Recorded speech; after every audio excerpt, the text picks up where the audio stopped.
Well, I feel the presence of No, we have it, Alicia. They're here. I the think. myth, the man, the legend himself is in the Discord call right now.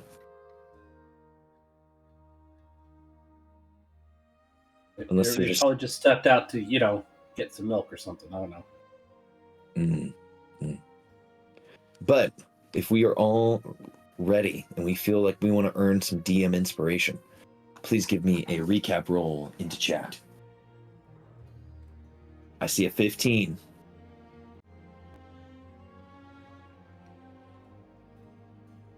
Are you not seeing the always health HP dialogue? I do now. It just popped up. What kind of sorcery is this? So if you select the token controls, there should be a dialogue option under the first aid box. So you guys should be able to click that on and off. Oh, always HP. That's what. Okay. I apparently had it on toggle. I just put it to always display and it popped up. There we go. All right, but user error. All good. We've got a 15 in the chat by our friend Gaiman. So going once, going twice, sold to Gaiman for the recap. Please take it away. Right. So we were trying to figure out what to do as far as do we attack the bear, the barbarians of the bear clan, or do we let them pass? And then after speaking with the leader of the reindeer, so to speak, he said that they regularly go out hunting as a party. So we take the opportunity to rest, gird our loins, and we come up with a plan. We execute the plan, and the plan goes, which normally doesn't happen. So we pick the field of battle. We set up various positions, although in hindsight, the high ground is not as beneficial as I thought it would be. But we managed to lure in the barbarian king with the efficacious use of saber-toothed tigers, and we cast take names, and I've got a new trophy, which is the king's head. Also, I'll point out that after being browbeaten about my drug use, Lotus has now got one of the reindeer addicted to cigarettes. Hey, I didn't. Hey, I refused to give it here. I said I wasn't going to because I know how addictive the things are, and it's very hard to quit. But I did say I wasn't going to narc on him to the leader about him asking, right? I didn't offer it to him, but I wasn't going to narc on him. I ain't no snitch. Hypocrite.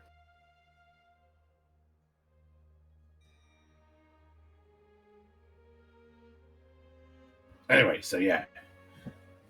We prepared for a fight, executed a plan went well, which normally doesn't happen. And we came out on top.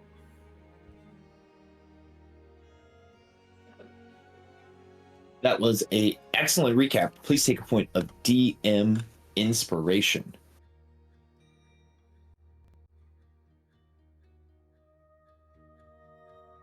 And let me take us, make sure I put us on the correct scene here going forward.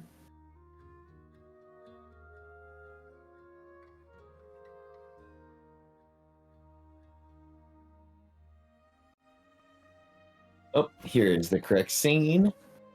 Or if I just want to go on record and say I love your little bear cave drawing. Oh, thanks. Thank you. I appreciate that. I worked very hard at it. You should take a picture of it and immortalize it somewhere. Put it on your fridge so that your family can admire it. Oh, man. My wife would be so proud of me, y'all. Okay, let's see. I'm going to take us back here to the Arctic expedition that you guys just did this whole thing on. Wait, did you just say expedition? Expedition, but I probably said it wrong first. No. No, I thought you said expedition on purpose because that's like a thing from the A.A. Milne Winnie the Pooh.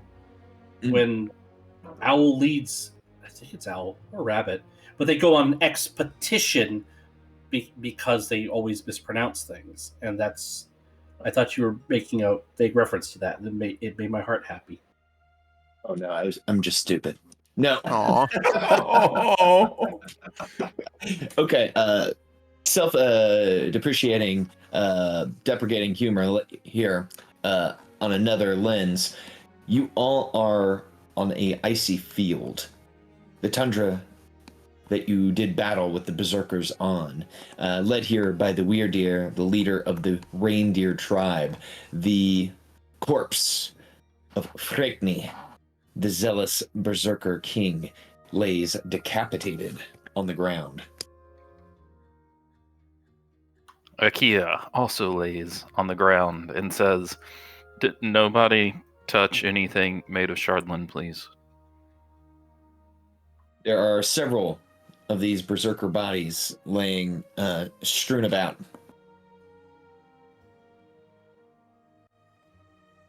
The weapon of the berserker king lies upright, stuck into the snow. Its blade glimmers in the faint light present on the field. This battle brings to mind that as a group, you all have fought several battles together, some more memorable than others, which our Vaxpiration question today is, what battle in the campaign has been the most memorable to your character?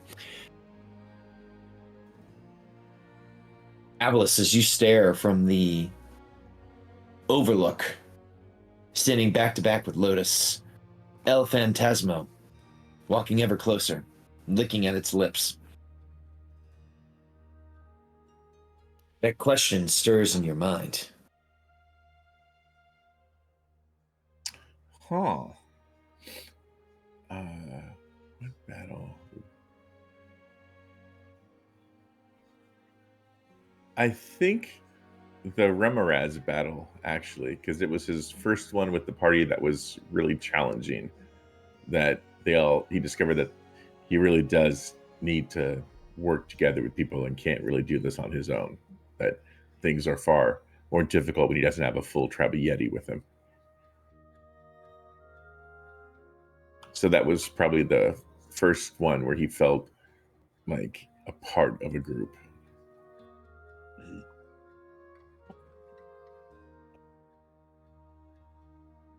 What about you, Lotus? Anything stick out to you? And now we finish the battle. Lotus will calm her nerves, take out a cigarette and light it up, and think it over for a moment, take a long puff. And memorable, though not necessarily for the best of reasons, would be our fight with the hag. Though honestly, I was out of commission for a good chunk of it, remembering all of the terrible things those mind flayers did to me, and the brainworm they didn't give to me but to some other poor bastard.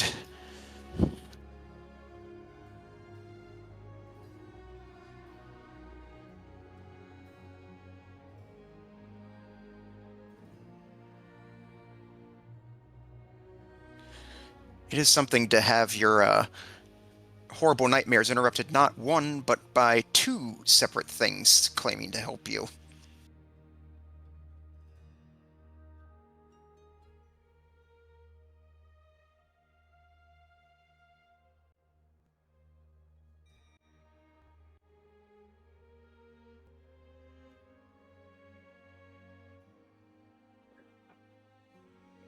El Phantasma would give you a look like, that's rough.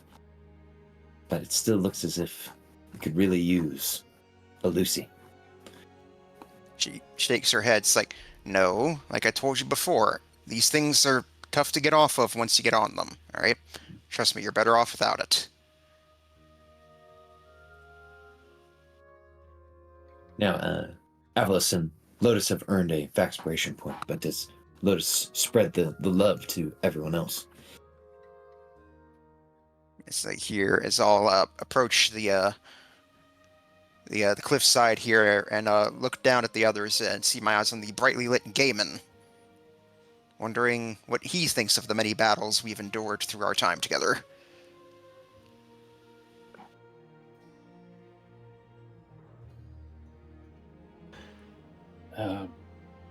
Gaiman is not going to speak out loud, but the battle that he remembers the most is also the battle that he has to deal with on the daily now, which is his fight to resist relapsing. Because, I mean, once you're on a drug, that's pretty much it. That's something you have to deal with every single day. And, being off the hag crystal is good. He knows this intellectually. But there are some days where it's a good day, other days where it's a bad day. And, this character and, getting meta now, has the constitution and is lucky enough to have the intellect to, know what's going on and, white knuckle it and have a strong constitution and roll well. But the fact of the matter is, being, an addict, it's not always, something you can just magically kick. And, I think it's only fair that Gaiman is, has his internal struggles with this every single morning. And there are sometimes some situations where he's just like, fuck it, I wish I had some hag crystal just to take the edge off, or just to have something to do. And that is the battle. That is the battle he will always think about. Damn. Gaiman, please take a point of factspiration. That was beautiful. Felt.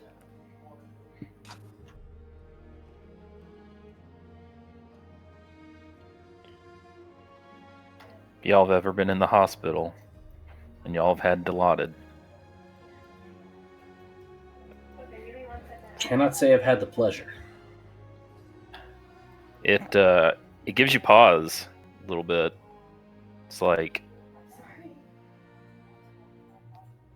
you get just this tiny glimpse of what it's like to be a drug addict when they give you that stuff. Well, I mean, they had to put you on that because of your pain, right? Oh yeah. It's just makes you feel scary good. So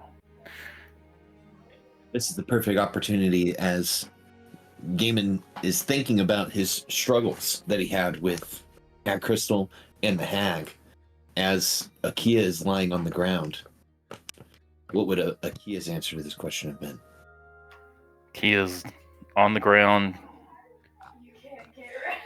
about to get up, sees that the battle is over, lays back down, looks up into the sky, wonders, are we making good choices? Am I making good choices? Is this what I'm supposed to be doing with my life? I remember when we first got together and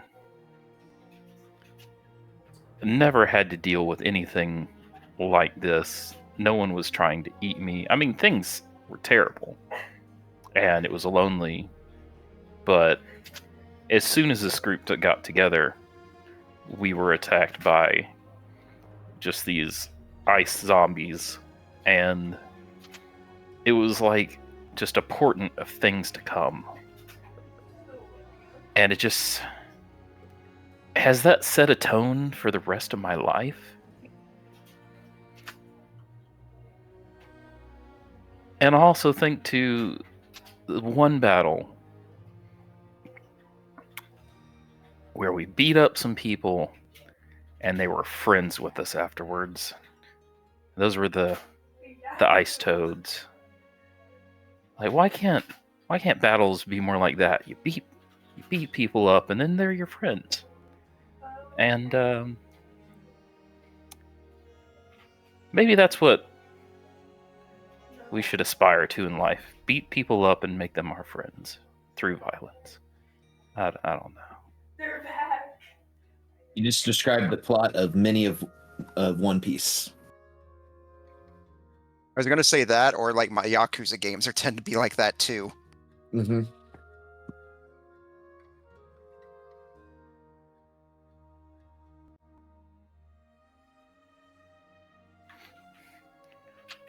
And Akia will look over to Alicia and wonder how long I can get away with just laying here. Mm-hmm.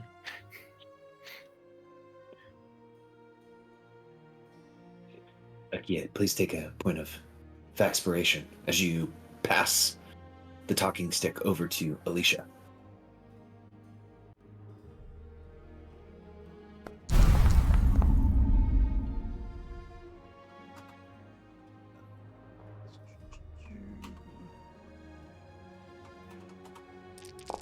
I don't think I can hear Lex. Can you guys hear Lex?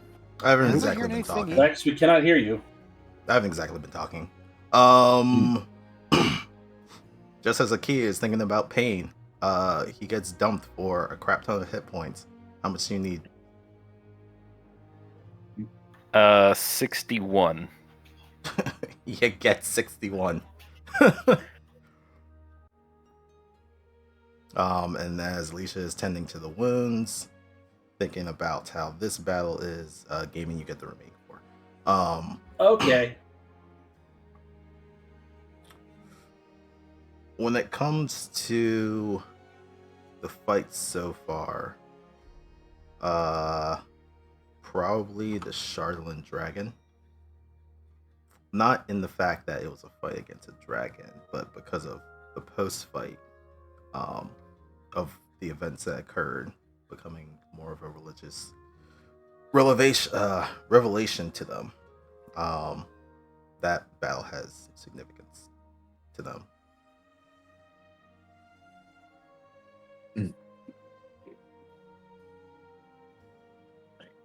Please take a point of faxpiration. Mhm.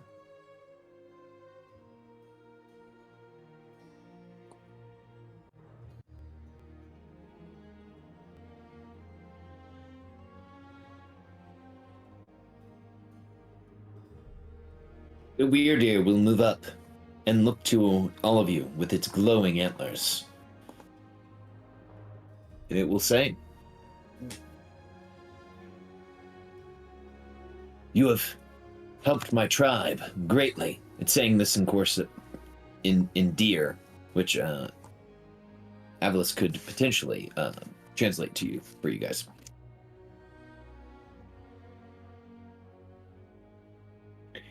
What will you all do next now that you have defeated the Berserk King? They ask what our next step is as he's shielding his eyes from that crazy light. It's so bright. I'm so sorry.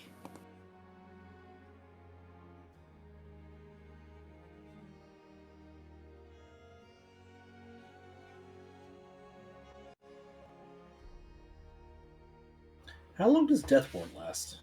8 hours. Okay, I'm just gonna leave that there then. Mhm. Gaiman will heft the king's head in one hand, and he'll turn to Weirdair and say, "Well, I think we've got an appointment with this bloke's clan. See if they can't bend a knee to a liege lord." And Avalis will say in deer, which may sound weird coming from him, it appears we're going back to the Berserker Cave. I now have Berserker stuck in my head. Akia will hand a golf ball size stone to Alicia and say, "This will thank you for repairing me. This will regenerate some of your magics. I don't have the capacity to use its full potential anyway." What is this? As I look at it. It looks like a rock, kind of a glassy rock.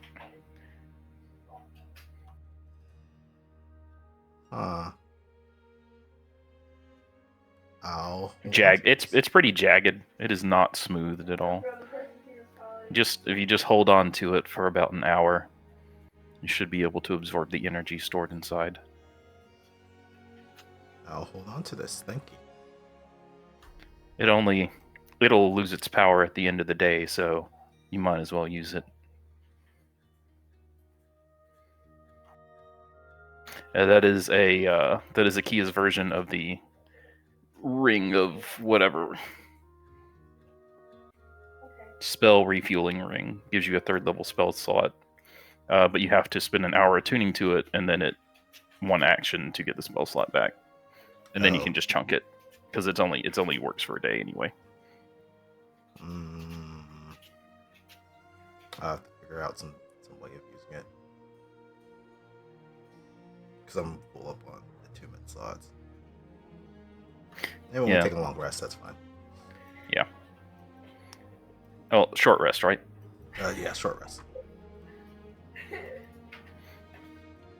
The Weird Ears will say, well, then my clan will wish you good luck in this. For our 4 legs, our bodies and antlers would be poor equipped to fight within a cavern as such. Well, I mean, don't get me wrong, I enjoy a good fight, but hoping maybe we can, get them to see reason.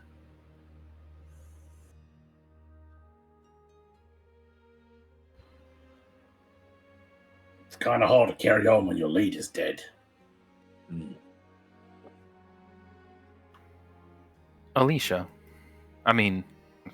Lotus. Yes. Does it bother you when I ask you to scan for magical signatures? You don't feel used at all, right? If you do, please let me know. Oh, I appreciate you asking me this, Akia, but no, it doesn't bother me at all. As I was discussing with Avlis before, we all have our own unique talents that have served us well together, and me being able to scan for magical things just happens to be one of them. Okay, if you don't mind, if you could please scan their bodies, I want to investigate, and I don't want to accidentally touch something that teleports us again.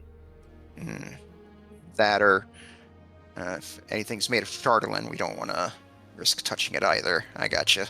So what you're saying is you don't want to pull a Gaben? I wasn't going to say that. I would think pulling a Gaiman would be cutting something's head off. All right. That's fair. That's fair. All right. I'm good. And you'll see Akia Lotus will look to you and you just see her mouthing, "Thank you."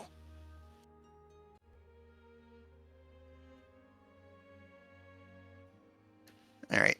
But with Akia's suggestion, Lotus will tap aside the Flavia mask and say, looking over the various bodies of the Berserkers, and say, Flavy, analysis. Starting analysis immediately, Lotus. And you guys all see the lenses on Lotus's mask begin to glow as she begins to scan the area.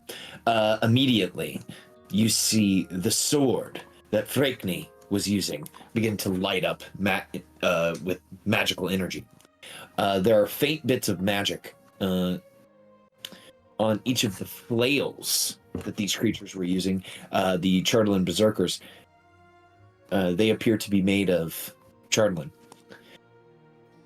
You also notice that the pelt that the Berserker King was wearing around his neck seems to have a magical aura about it. All right, I'll go ahead and relay this to the rest of the party. You know, like the obvious thing, weapons made of Chardelin, but apparently this pelt has some magical properties to it. And she's not like touching it; she's sort of like pointing to it. I will. Good touch or a bad touch? Flavy's not able to tell me that, unfortunately. Bloody useless. I will. I'll start ritual casting Identify on the 2 magic items.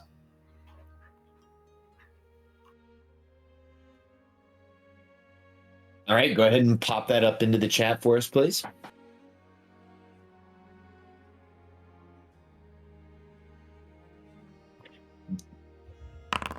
Okay. Lotus, Everyone- take this. Oh, sorry, go ahead.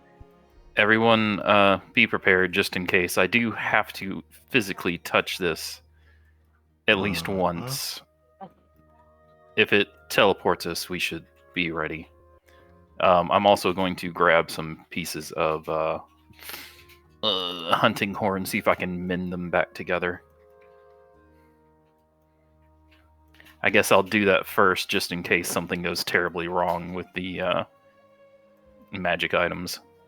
Absolutely. So, which item are you going to do first? The sword or the cloak? Okay. After the hunting horn, I'll do the cloak. The hunting horn? Yeah, just mending a hunting horn back together with the mending spell. Okay. That is possible because they are just mundane horns.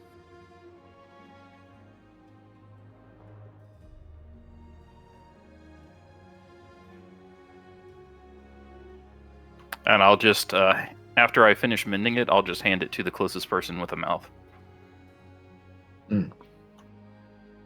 I think Avelis was the first one to say he wanted one, but if you can get a second one going, I mean, I won't say no.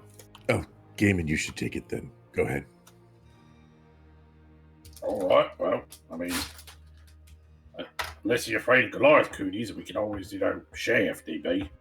Of course. Also, Orf, I think it's doing that thing again where I'm stuck in a status and it's not giving me the option to turn the status off. I think I'm permanently embiggened.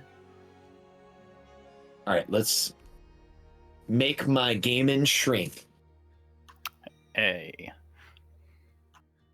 There we go. And then let's go here.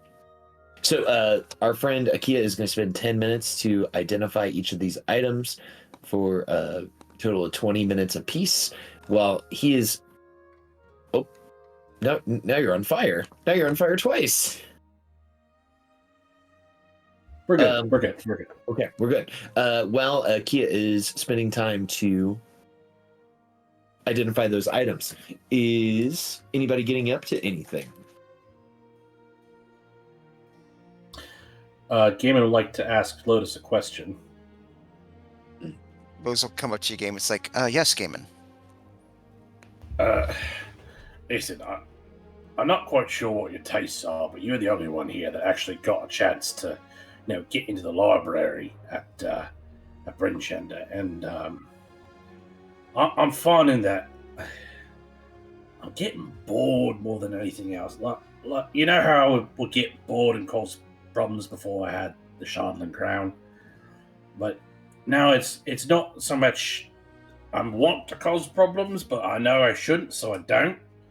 I think I need to stimulate my mind. Can you make any, reading recommendations? Like once we get back to civilization, I can get some books and just have something to do with the downtime, Well, that's the thing. Most of the books that I know personally are ones that were popular from my world, and many of them have quite a few pages to them. I wouldn't be able to recreate them for you, but tell you what, I did write down a few notable titles. Is there any particular genres that you're interested in? I don't know. I mean, I was pretty much illiterate before all this, and I couldn't tell you. I mean, my interests prior to this were, food, drink, violence. Not necessarily in that order. So I don't know whether it's a cookbook might be interesting, or whether I want, military histories, or maybe I just want some, mindless, violent adventure stories. That sort of thing. She'll open up her notebook and she'll write down the genre notes in here. Well, I'll keep those in mind. I'll look through, see if I might be here. And if I ever do get my Weave phone, and if it's working, I might be able to find some works that I could share with you on there. I mean, I won't, look a gift horse in the mouth, but I mean, if we can just find something here, I mean, that's perfectly all right too. Just the downtime's killer. Like, there's only so much, blade sharpening you can do before it's like, gosh, just I need something mentally stimulating. Well, Gaiman, I know that you were asking Lotus, but I do happen to have 6 books on me. I wouldn't say any of them are particularly entertaining, but they are time-consuming. I mean, sure, why not? I can always tell you or ask you riddles while we travel. I'm not sure how I feel about riddles, but I mean, it's worth a shot. I'm not sure. OOC, I'm not sure what language these books are written in. They might be in Netherese. Well, they'll definitely keep you occupied. But yeah, I'll just put them into chat. These are the books you found in the Lost Spire, correct? The last how many? Yeah, I think. Did I find all of those in the Spire? I think I might have found all of them in the Spire. Well, thankfully, these books have been translated because they've been translated. So these books could provide Gaiman with some very nourishing for his brain entertainment.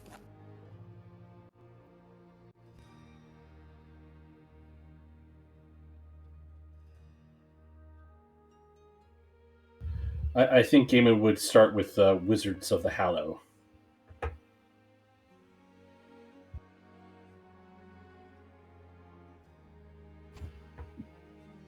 That way he can kind of, make it up to, wee baby Gaiman who thought wizards were cool as a kid, but, doing nerd shit wasn't cool when you were Goliath.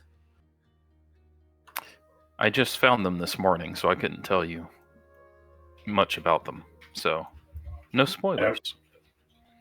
Fair enough.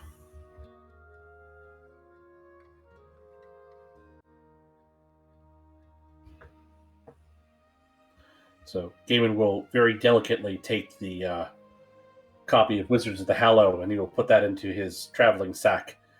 And next time we have downtime, he will begin to read it.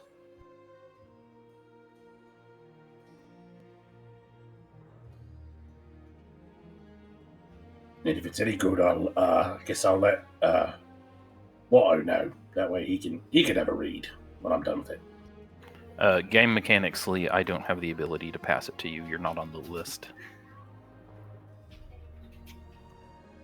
Okay.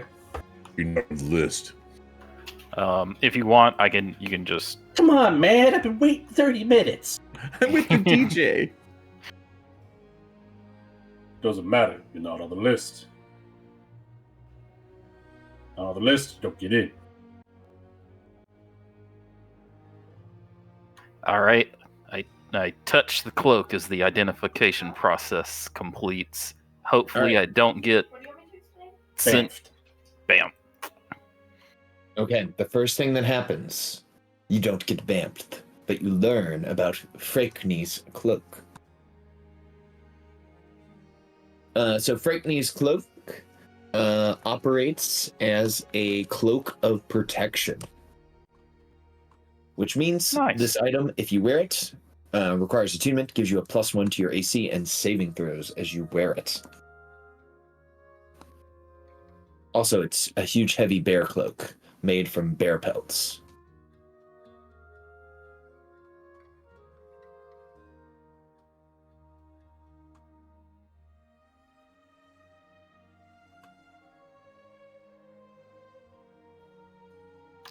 Cool. I'll inform the party and start identifying the sword. You said it was a sword, right?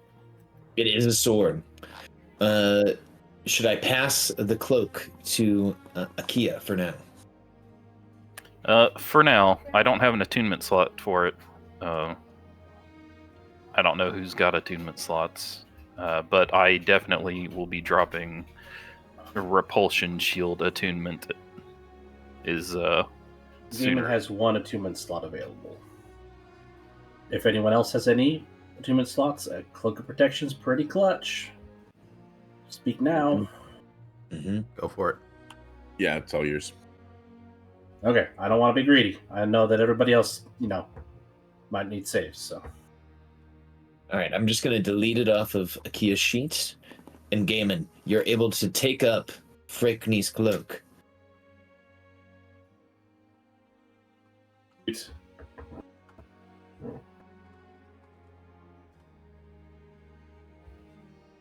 Okay, so A 10. special item in the inventory, like in the. I did drag it onto your sheet, and it looks like it is now in your equipment. Oh, there it is. So 10 minutes have passed. Well, as these 10 minutes are passing, Alicia, are you getting up to anything as this situation is going down? Not at the moment. Mostly just keeping an eye out, listening in to their conversation about books, thinking about their time that they spent in Candlekeep many years ago, and kind of wish they were there because at least it's not cold.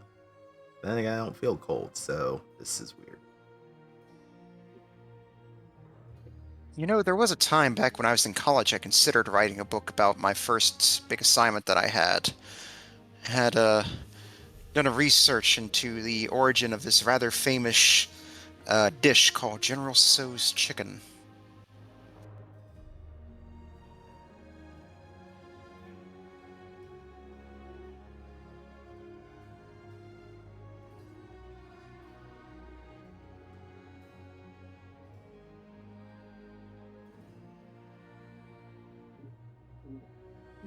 Does anyone ask for more details about the delicious meal that Lotus is discussing? Wait, General Tso. So was he a mighty warrior, or was he a chef? See, that's the rub. It's something that happened so long ago, no one's really 100% sure. It's one of those things. Or Is it more about the chef that made it for the general, and the chef is not the real power behind the army, and the general was a puppet? That is possible. I'd never really thought about that before. You see her flip to a blank page in her book and she just starts writing that down. It's like, though, it is interesting, right? I mean, you certainly can't have an army if they're not well fed, right? What's the old saying? An army marches on its stomach. There you go.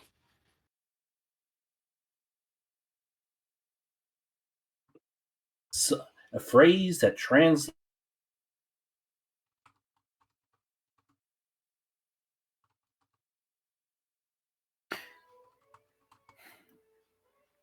If we get to the cave, and I assume that we'll run into those dragons again, if they're not intimidated by the head and they don't want to leave, but they also don't attack us, will we just go in? Or will we need to force the point?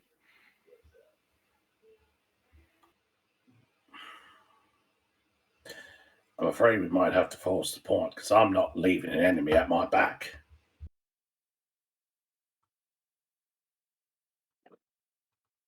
That's kind of what I was thinking as well.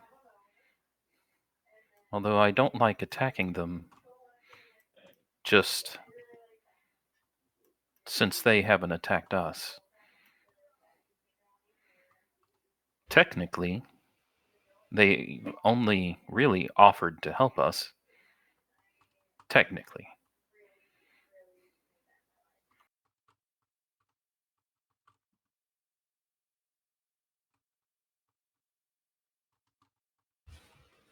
Well, they're intelligent enough creatures.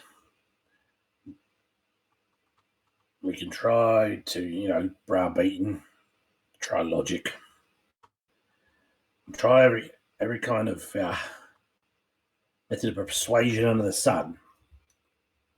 Just see how it goes.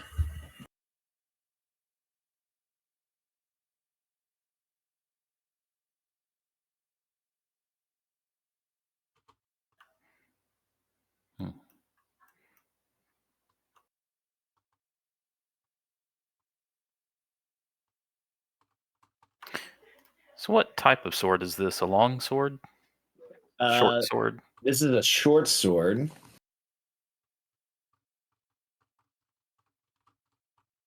And we'll say that the 10 minutes has passed, so I'll go ahead and move forward to noon. So here's what you know about Skofnong, the Frostwhite Blade. It is a +2 to hit and damage short sword that deals 1d6 damage slashing, 1d8 damage cold, 3 times per day. This short sword, when you hit a creature with Skofnong, you can force the target to make a DC 15 Constitution saving throw. On a failure, the creature is paralyzed for 1 minute. The creature can make another Constitution saving throw at the end of each of its turn, ending the effect on success. The feature can be used 3 times. You regain all expended uses when you finish a long rest.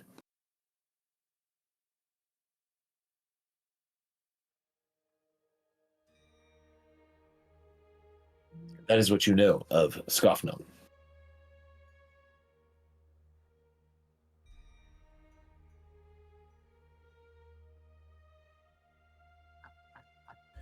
But is it a cursed sword?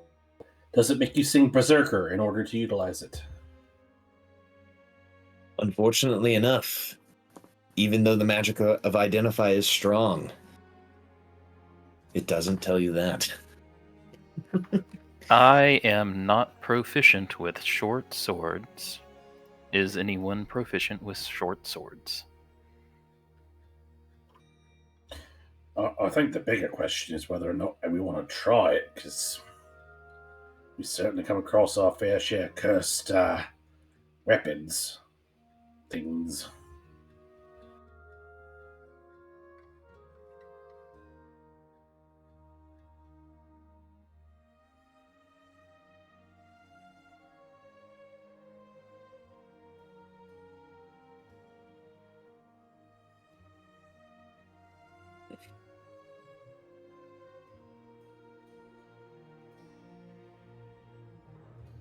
I mean, I'm proficient. I mean, Well, what about the rest of you?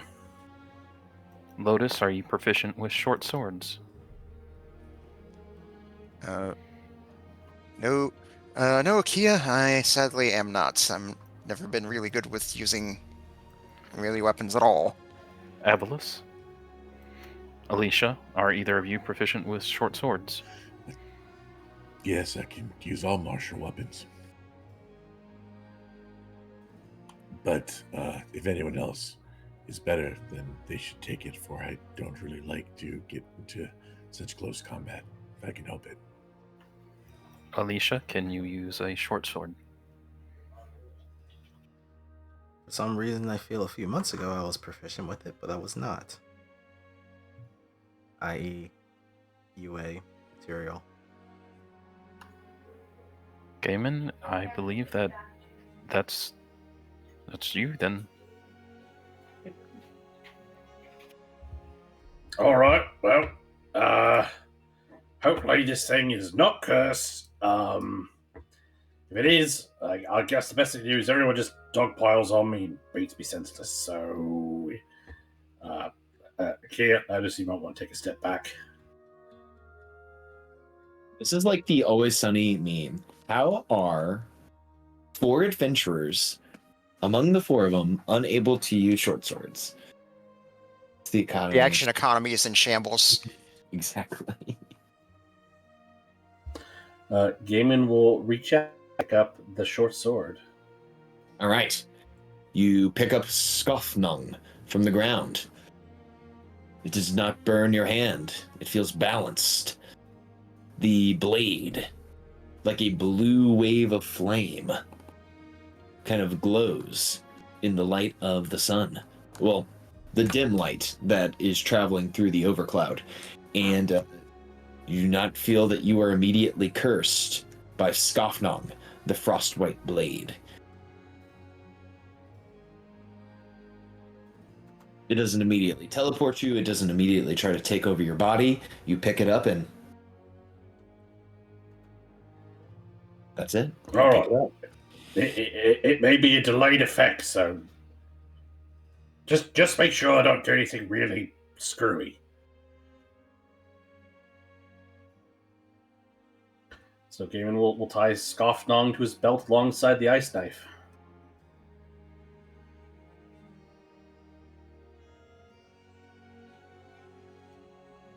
Awesome. You have it there, and when you wish to attune to it, you can.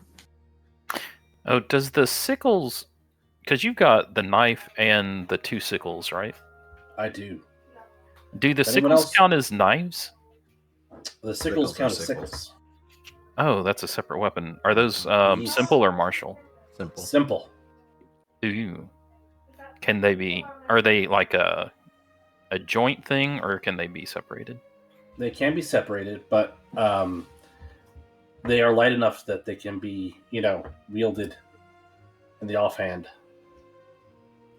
without necessarily having the proficiency for 2-weapon fighting. I was thinking it might be nice to have a way to deal cold damage. So if you've got enough cold knives, I will take one. Do the sickles deal cold damage?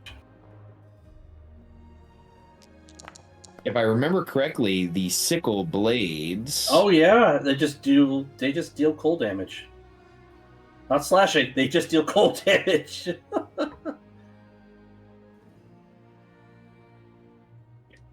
They're like weapons made of ice itself. Yeah. Well, I mean, do you want them? I'll give them to you. I would take one. I doubt that I would drop my shield for dual wielding. But it's cool. Oh, okay. Yeah, I'll take both of them then. Cool. I see what you did there.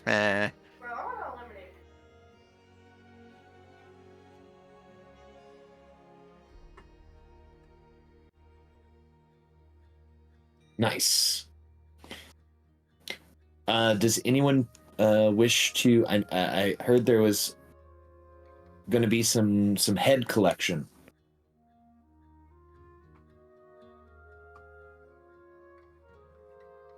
If that is the case, I will put the Freytni's head onto Gaiman's character sheet.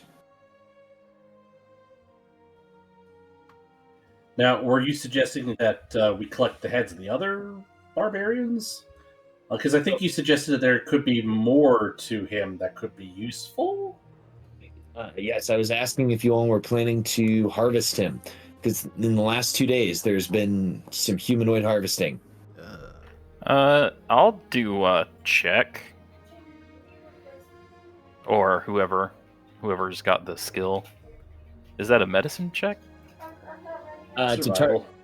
So you'll target Freytni and give him a monster research, and that will tell you what could be potentially useful on him.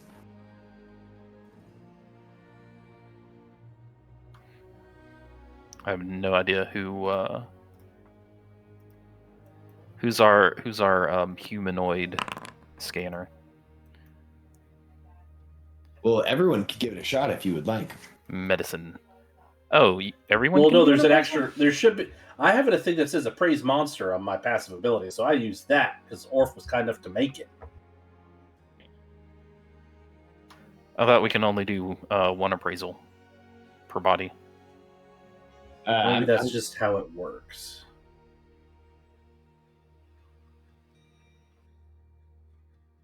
Yeah, if you guys target him and then you do your the monster research macro, it'll let you guys know if you succeed or fail.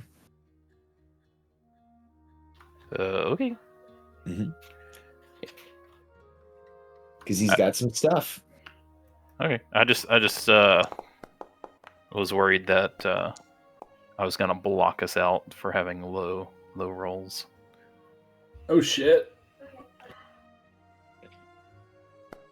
Let's see. I will roll my Faxpiration.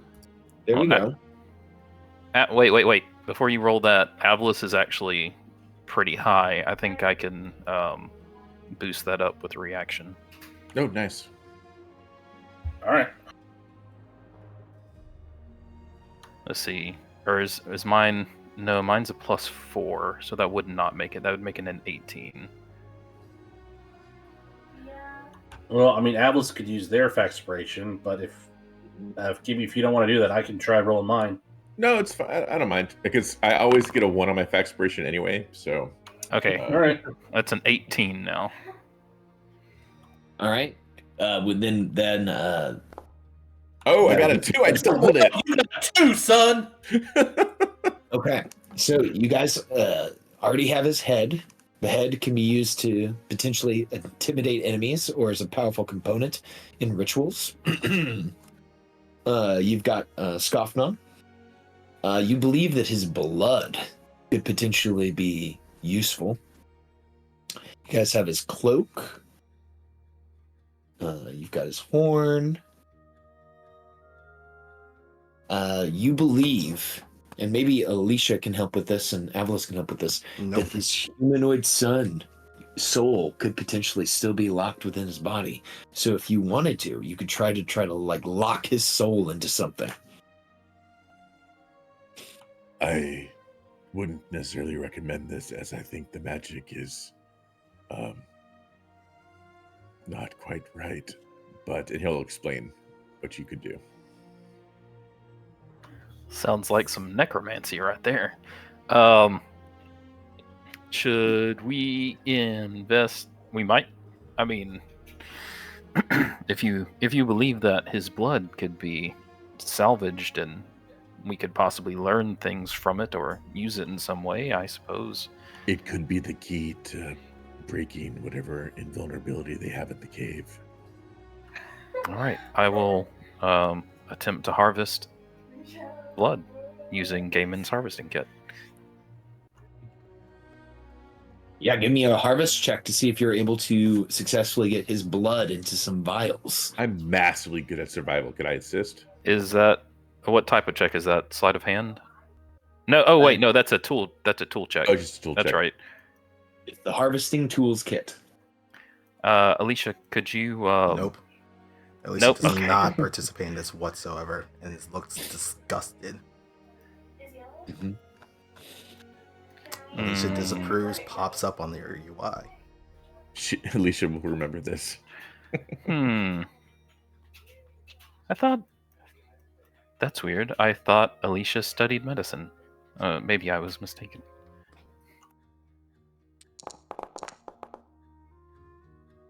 Oh, that is bad. That's a bad roll. All right, I'll use my Faxpiration.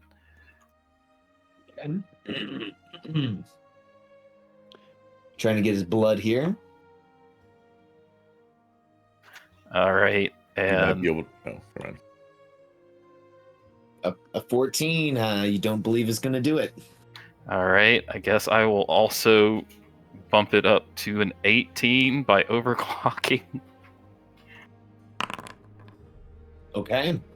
So you can get yourself, let's see here, 3 vials of berserker blood. And I'll make an item for that very quickly. And it is a consumable. It makes a cocktail called a Bloody Scary.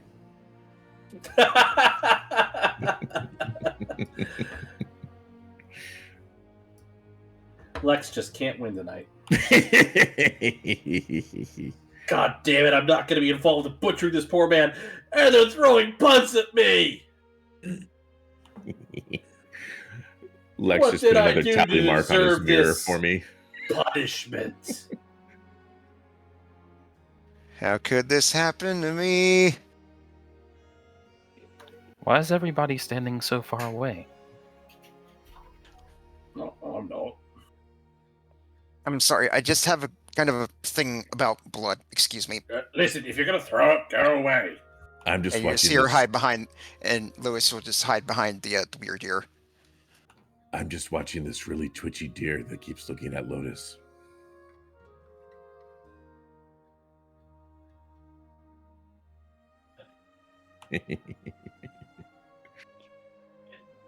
El Phantasmo has moved behind Lotus. El Phantasmo is going to try to roll a sleight of hand check.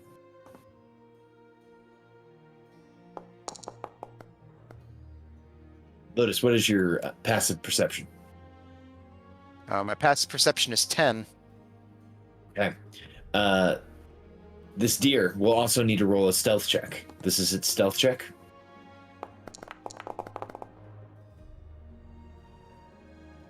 Okay. So it would have done very well on its sleight of hand, but you saw it coming as it was reaching forward with its lips, trying to steal a cigarette.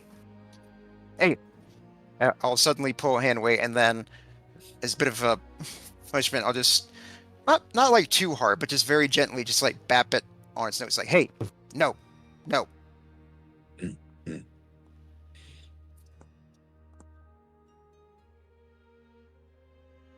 It looks ashamed that it was unable to get itself a cigarette, and it walks away. And Akia, there are now 3 Berserker blood vials upon your sheet. Cool.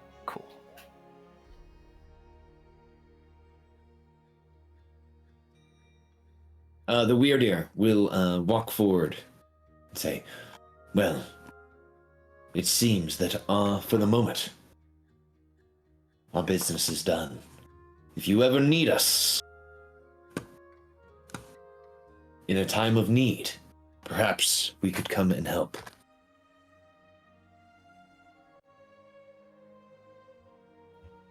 We greatly appreciate that.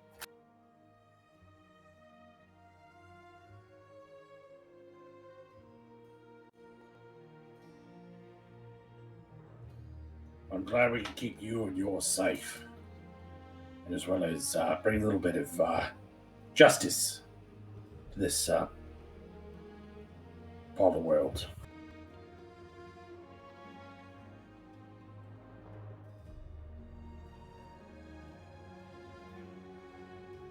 It looks to you and nods and says,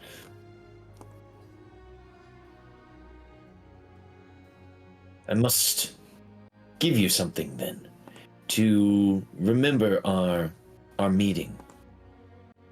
And it begins to chant in deer.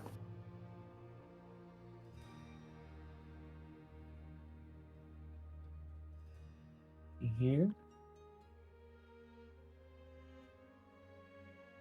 As it's chanting, you all see the light of its horns begins to grow ever brighter and brighter and brighter until a flute appears.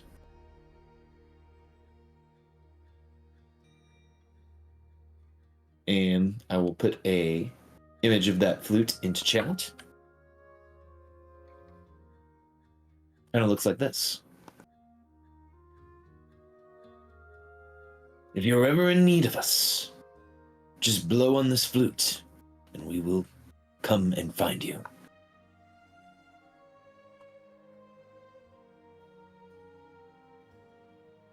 If you need us, just whistle. You know how to whistle, don't you? No. Who That among was you that was me being Starkey out of character. Sorry. will take the azure flute? It's just kind of floating there in air. Gaiman will take the flute since I think it was being initially proffered to him. Mm-hmm. But after we part company, he will get Gaiman will approach Avalis and ask him, do you want to hold on to this? I mean, you're the one with all the creature summoning abilities. So oddly enough, while you would think Avalis would and should have this, he will decline. No, I think maybe you should have it, spread things out a bit in case something happens. All right. Ooh, I mean, no. I don't know what you would think would happen. In case you want to inside check that. I'll try. I don't think anything's going to come of it. He's not good at deception, so that was just a really good roll. Well, I'm not great at insight, Oh! but that was just a really good roll. Who wins in this case? In this case, Avalis would be the defender. The defender, okay. And then Gaiman would be the attacker, technically. So there's no change. All right, you may sense something's a little off, but, that's about it. Sort of shrug his shoulders and flew away. That's bloody weird at him. Maybe Another flute. Maybe he doesn't want to have two flutes. Perhaps he would be tempted to play both at the same time. Don't want to flout being a flautist? No. No, Lex, no. The Weirdeer will nod and say, "Come, my dear friends." And his dear friends come with him. It was good to meet you all. We must go. There are others who need our help. Is it to say that everyone in his tribe are dear friends? He just needs them to know that he will never leave them behind. He'll never leave you guys behind. So he's going to start marching out. The Weirdeer will look behind you all, nod, and shake his very fantastic beard, and head out into the darkness of Icewind Dale. Such an endearing display of affection. Hey, look, everybody. I've got some blood. Just like you said, Avalis. Yes. Does it do anything special? Or is it just like reagents and whatnot? Well, it makes Alicia go away. But other than that, what's it do? Do it, or do I need to, like, I don't know. What's it do? Do I know what it does? Well, you correctly identified that it was worthwhile to take. So drinking a vial temporarily can increase your strength score, but you have to make a charisma saving throw, otherwise gain a permanent madness. And it might do other things, but that's what you know that it does immediately.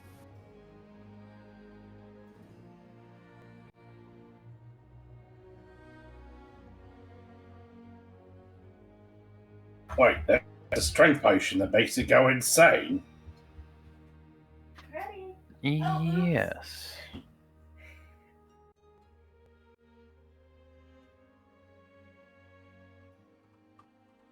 Maybe. Maybe that wasn't such a good thing to do. Well, after all. maybe it would have more value to an alchemist.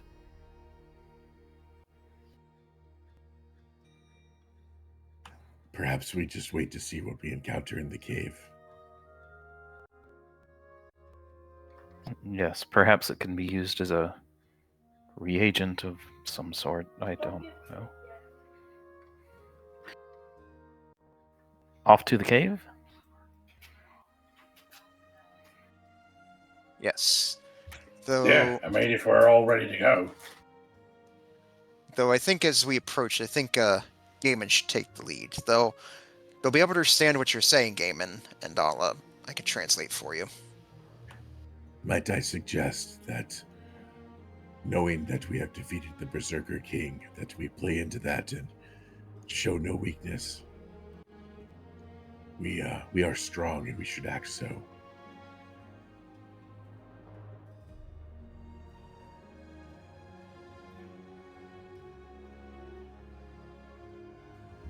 Sounds like a plan. Although, I'm not going to lie, it'd be kind of nice to be able to, beat my drum as we were going. Not a metaphor for anything, just, it would add to the pomp and the circumstance. I mean, if you really want, you could like hold up the head in one hand and just bang on your abs with the other. Would that work?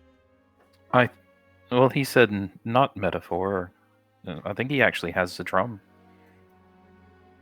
I could use my druid magic to make the wind billow around you, make you look more, a moment of heroism or something. I mean, how long does that last? 6 seconds. But I could recast it. Well, I think the thing to do, it's going to be the timing. So, like, once we're, squared off against the dragons, trying to, to get them to take the knee, then make the cloak billow.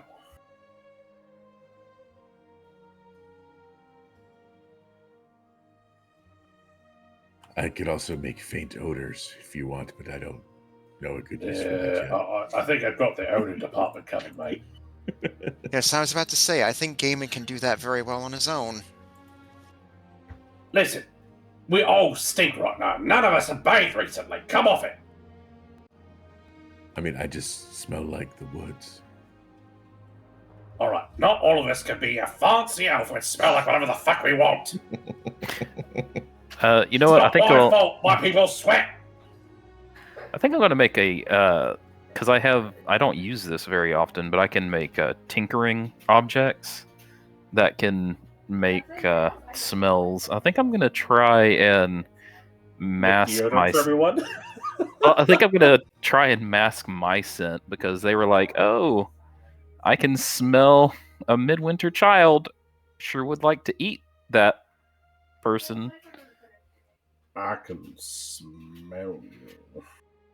Mm-hmm. So I think I'm going to make a tinkering object, which Akia just likes making things out of stones, just different nice looking rocks. They like rocks. They're just going to take a rock and they're going to tinker it, put a spell rune on it, and it's just going to make a nice lavender smell.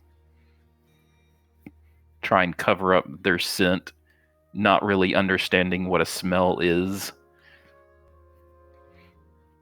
And whether or not they actually smell like anything or not.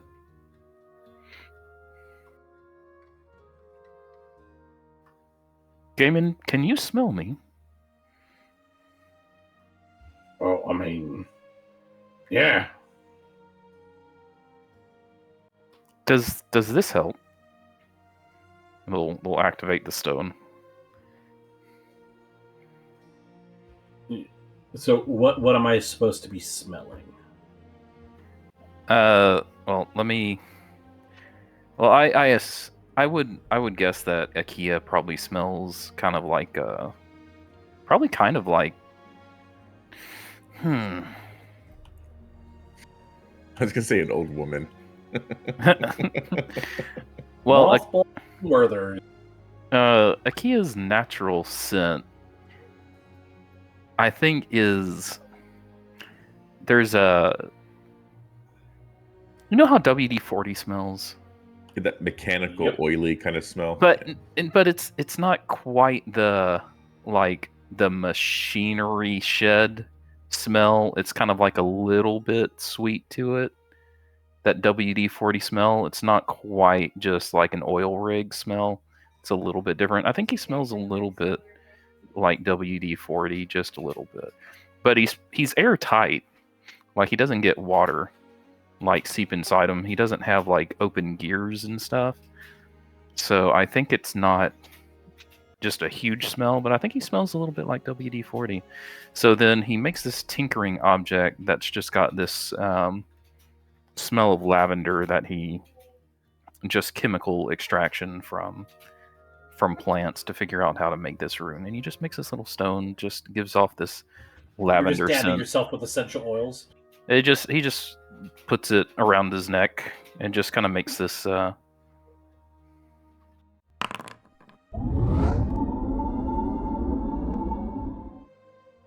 Okay, that sound effect was a bit weird. But okay, yeah.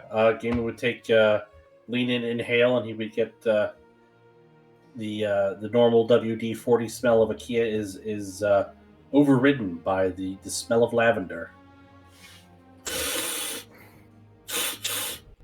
You smell like a fancy soap. Is that good? Well, I mean, it's not bad. Something I've found is that, smell preference is kind of, subjective. It actually smells like the type of soap I'd use back home. And being aware, because we were talking about everyone stinking, Gavin will step away from Lotus and say, personally, I think I smell all right, even though I'm a bit stinky. But that's me, not others.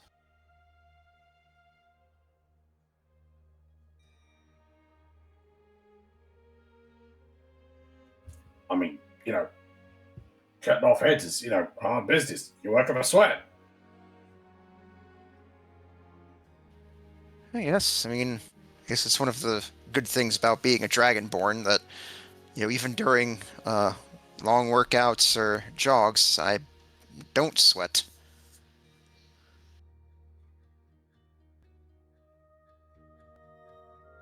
Oh, see, how do reptiles cool themselves down?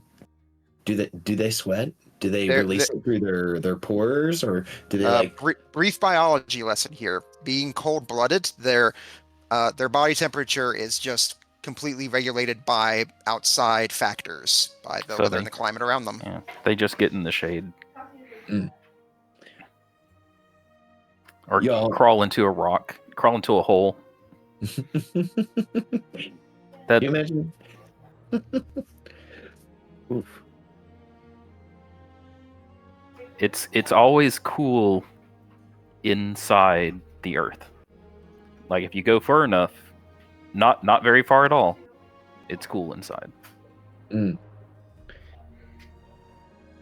Until you hit lava. Yeah, until you go down way, way too far. We dug too deep. We were just trying to get cool on one summer's day. Coming this August. Lava pool. All right, everyone. So you guys have managed to completely rid Frakney the Zealous of his stuff, his head, and most of his blood. The reindeer have taken their leave. Alicia is kind of all off on her own. Party, what do you guys do in this moment? Offer Alicia some blood. I can't. My ex-day on the blood A. I think that's what pissed her off in the first place.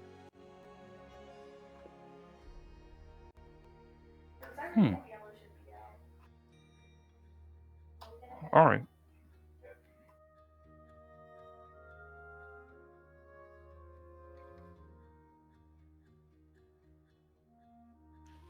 I can go and check on them. And... Yeah. Maybe you and Lotus should go have a word, and that way you can, just blame it all on us. And if we need to, do something to fix the situation, just let us know. Alicia.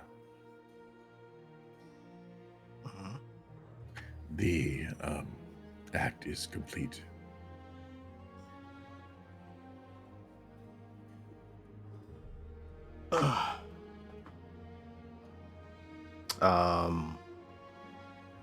I guess you would kind of notice that when you were approaching Alicia, they were just sitting against the wall of this cliff, I guess.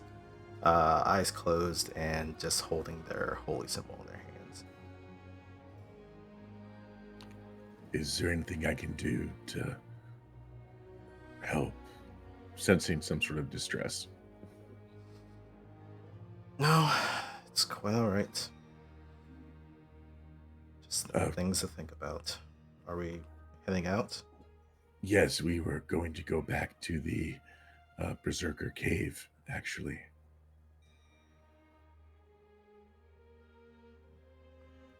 All right. The weird deer have left us. I saw there was some that were up on this ridge, and I was just looking at them for a bit. Gaiman has a charm, a flute, to summon them if needed. Oh, well, that was nice of them. Agreed. Well, shall we? And we'll stand After up. you. I guess as you two come back, Lotus is like make conversation with Gaiman and Akia, saying like, for a while I wasn't actually considering the White Lotus. I went through a bunch of other names, and she went through them, and like, in fact, there was a brief period of time I actually considered calling myself the Lotus Switch. All right. I mean, why didn't you? I mean, you've got that symbol on that mask of questionable, morality. Not saying it's an evil mask. I'm just saying it's question in terms of how well you trust it. And, Well, you're kind of like a witch. True. The witch part I didn't really mind, but I thought about it, and then as soon as I did, I just had this weird feeling like someone or something was like watching me and urging me not to. So I decided to just go with the White Lotus instead.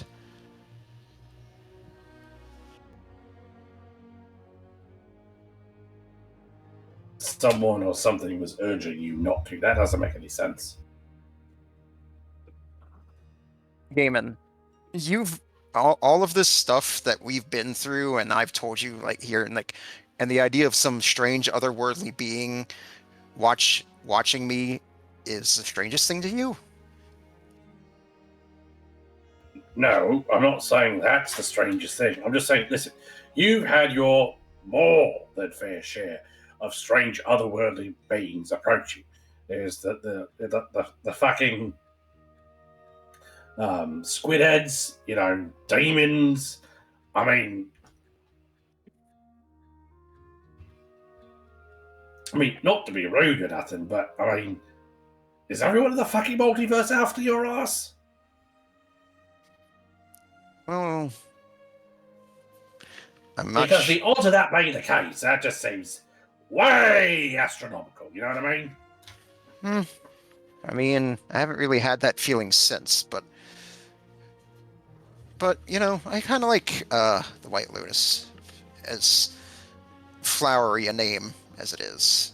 But I'll tell you this: there's only one person who I want coming after my ass, and I have been sending him text messages. Yeah, boy toy. All right, yeah. And Gaiman grumbles and walks away. Probably for the best that you didn't name yourself Lotus Witch. There was a book I found in Candlekeep that was called How to Be a Girl Boss by the Lotus Witch. I was curious, and the librarians told me to not open that unless I wanted my mind broken into 1,000 pieces. So I assume anything that deals with her is not good news. If that's the case, I certainly wouldn't want some powerful and possibly interdimensional being think I'm trying to steal their gimmick.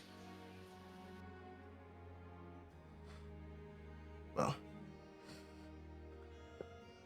are we done here, or is there still more to do? Well, think we've got everything we need to here. Think we're ready to go, everyone? Yes, Gaiman will sort of take charge of the party at this point, and he'll heft the king's severed cranium and say, "Yeah, let's head out to the cave."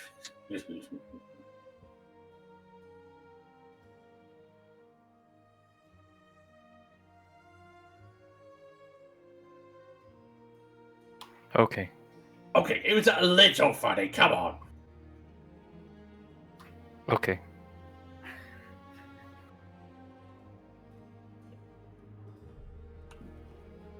Atlas will turn to Akia. Was a joke made? Everybody's a critic.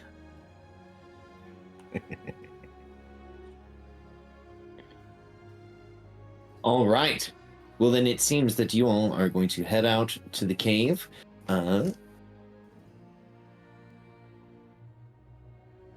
With your tight formation and your knowledge of the area, thanks to the weird ear, you guys can get to the cave in about 1 hour.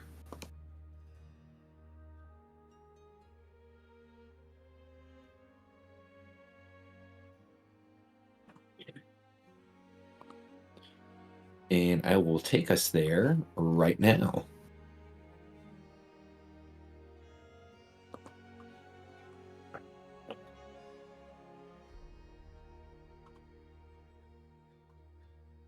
And yes, we should be there now.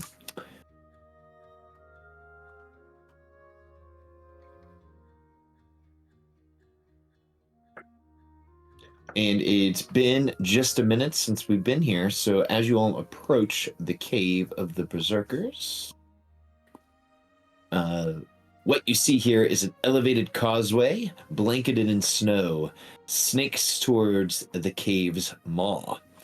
The cold air, sharp as a blade. There are fresh tracks in the snow leading up and from the cave mouth, you assume from the berserkers that you just fought with. To either side, the land falls away sharply, descending into shadowed ravines.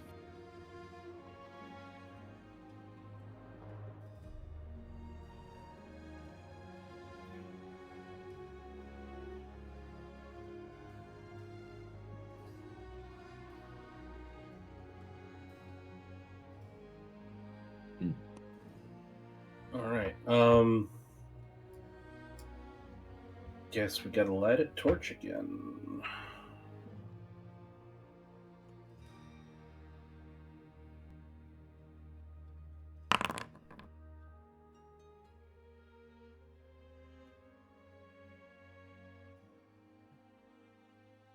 The temporary light that was shining from the clouds, kind of illuminating the land, has dissipated, bringing the realm back to a land of darkness. With the Berserker King's head in one hand and a torch in the other, Gaiman is going to start climbing up the path.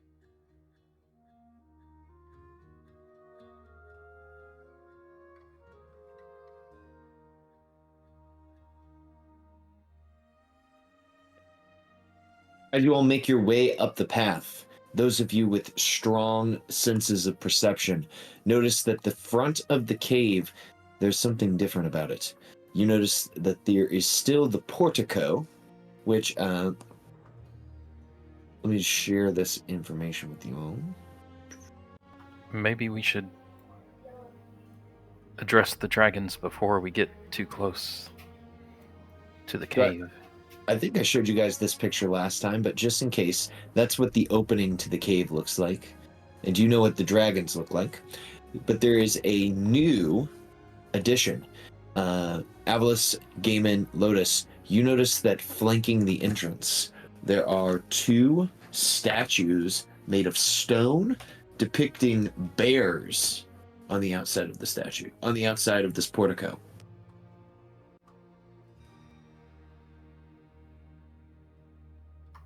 Alicia, would you hold Kumikyu? I'm afraid that if he stays with me, he'll be in more danger.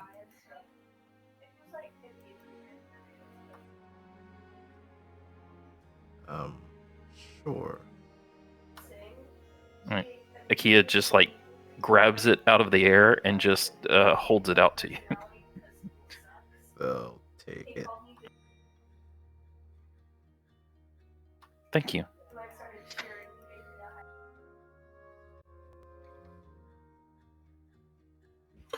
Gaiman will bellow out, "Oi!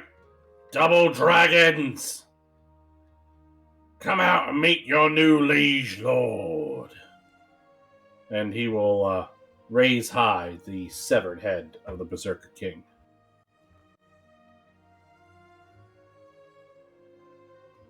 Excellent, excellent. Okay.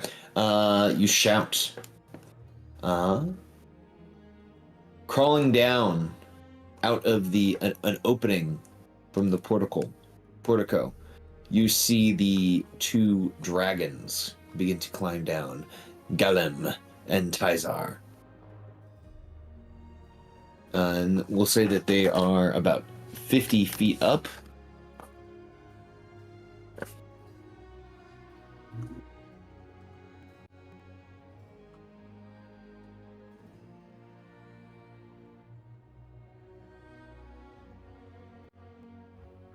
Your king is dead. Long live the new king!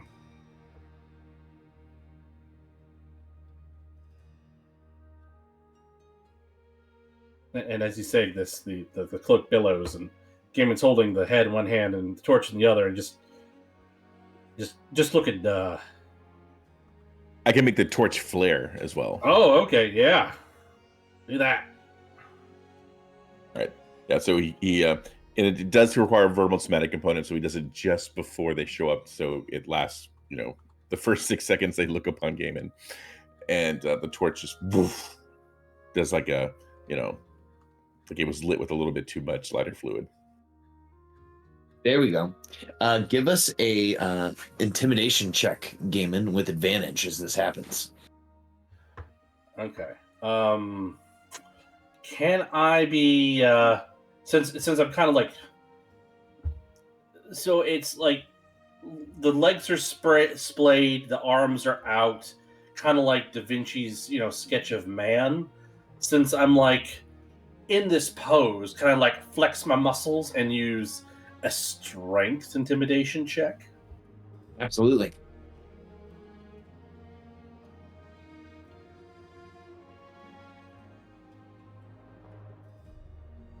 All right, hopefully that'll be slightly better. Come on, let's do it. Oh, nat yeah. 20. Nat 20. Natural 20. Woo! The king's mouth drapes open. Saliva and slobber drips to the ground. The billowing cloak and the snow kind of like cascades perfectly around Gaiman's body. The flare dramatically lights at the exact right moment. And the dragons, they both kind of crawl back up the wall 5 feet to get kind of further away as they almost like hiss slightly at seeing this. And they say, "The King Frankney is dead," they say in Draconic. He has been slain in battle.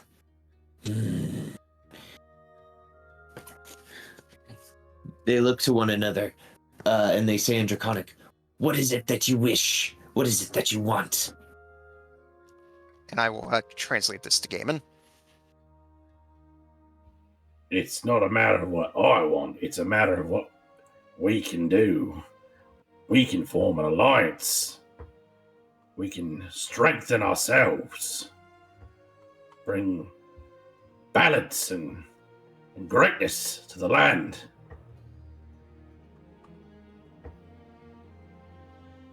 Join us. And it will be fucking epic.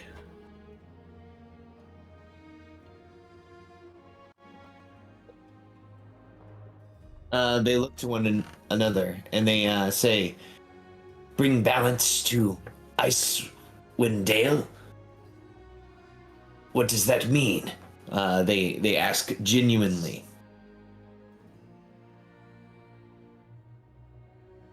Well, it's something I've learned from, Avlis, is that the world needs to be in balance.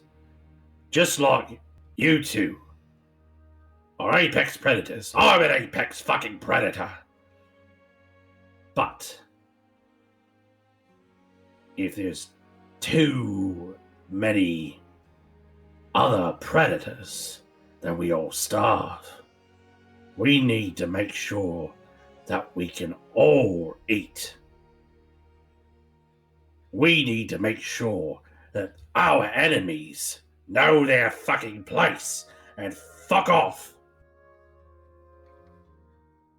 We need to make sure there's enough to go around. And nobody's fucking with the balance.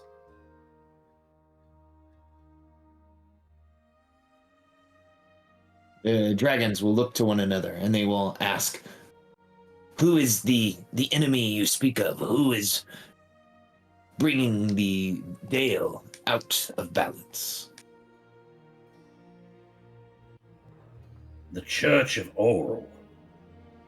Their leadership is bringing this land out of balance. They take too much. They force people into depredation. We need to restore balance to the land. There needs to be equilibrium between predator and prey, have and have not. Because if we can't all eat, we all starve. And they're taking too much for themselves. They need to share and share alike. And if they won't share, we need to force them off the map.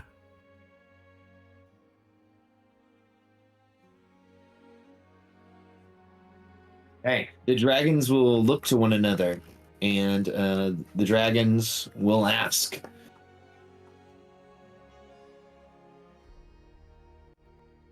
"Auril, Auril has done this badness to the land?" No.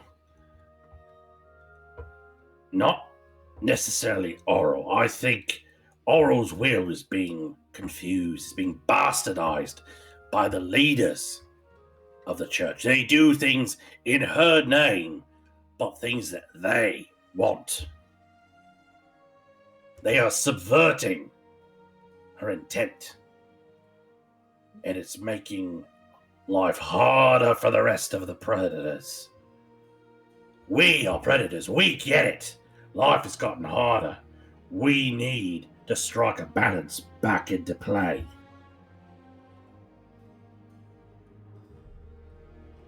Hey, Gaiman, give me a persuasion check as you try to persuade these two brother dragons to join your companions and become a force against the Church of Auril. And Gaiman kind of looks back at Avalos like, did I get the whole balance idea right? Avalos has a big smile on his face and nods silently. All right. Can I ask, since I am translating for Gaiman, may I help him with this? Well, you're translating their words to me. They're understanding my words in common, though. I know it's like, I think I have the higher persuasion skill, so I'm trying to see if I can find a way to squeeze in helping you here. I get it. I was going to use one of my DM inspirations to roll with advantage. Plus, I've got my fact inspiration. All right. You can also hide behind Lotus and cast Druidcraft again to make the torch flare again if you want. Ooh, yeah.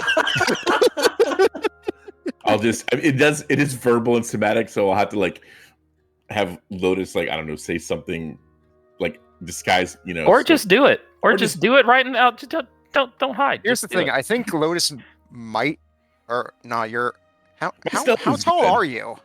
Oh, Avalos is probably about a good 6 foot tall. Yeah, Lotus is probably about the same. Oh, okay. Yeah. Then, All yeah, right, we're both- I'm rolling persuasion with advantage. Fuck it. Yeah.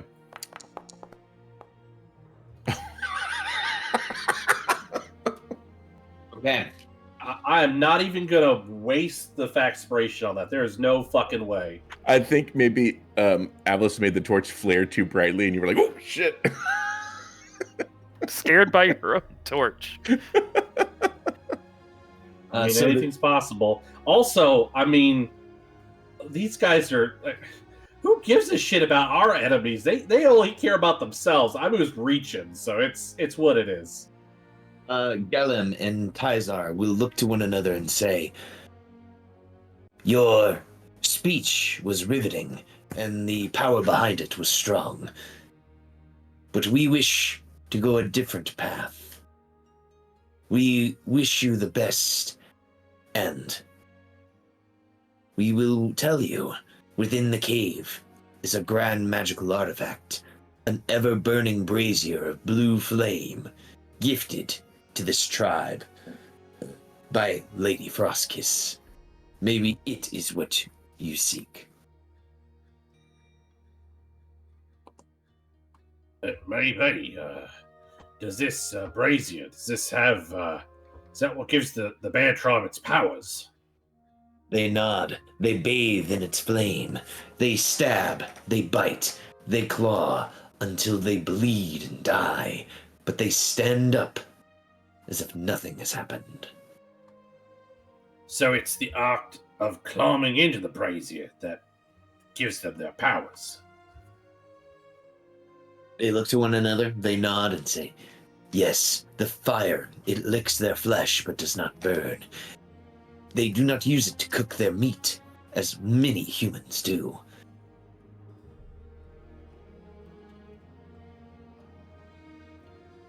Ask if this brazier can be destroyed. This brazier, can it be destroyed or turned off? We wish to be able to parlay with them, give them a chance to bend the knee to their new liege lord. We do not know. And what better to get their attention than take away their source of perceived power? The dragons will nod to one another. We do not know if this item can be destroyed, nor have we ever seen the flame go out.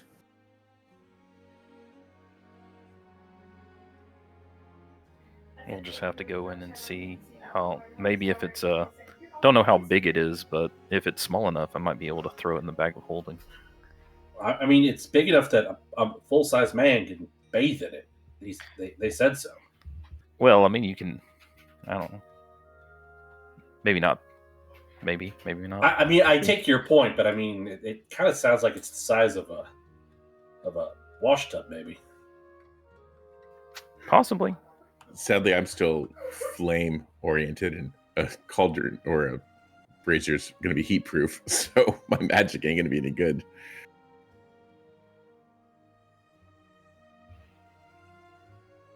I mean, maybe we can throw it in a bag of holding. Maybe we can shove it into a pocket dimension long enough to kill them. You know? I mean, I've got full sorcery points. I can always swap fire for ice if I really need to for something. Or fire to electricity, Ooh, yeah, that could work. That could work. It turns into a giant joy buzzer! Or we can just fight them outside. We can, like, Gaiman could just grab them, drag them outside, then kill them. I still have my my use of major image. I could use that to create some kind of illusion out here that does do sound. Sound could lure them out. Or we could just yell and lure them out. I'm sure they'd come investigate. Did anyone actually want to say anything else to these dragons before we keep messing around? I was just going to wish them best of luck.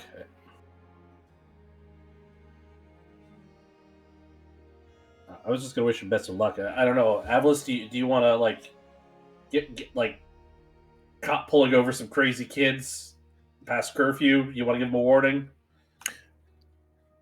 I think you've done well to. While we may not have allies, you did not make them enemies. So right now, that is good enough for me. Okay. Gaiman will just turn to the dragons and say, well, the best of luck in all your future hunts. One predator to another. Yes, it is time for us to leave this place. There's not a good space for us. Maybe we seek the brood mother, the huntress of this land, the White Terror, and see if she will take us under her wing, grow us as wormlings. That's certainly one way to go. I will, but again, think to the balance. And also, you are individuals. Learning is good. But learning for yourselves, creating your own path, your own story, that is better.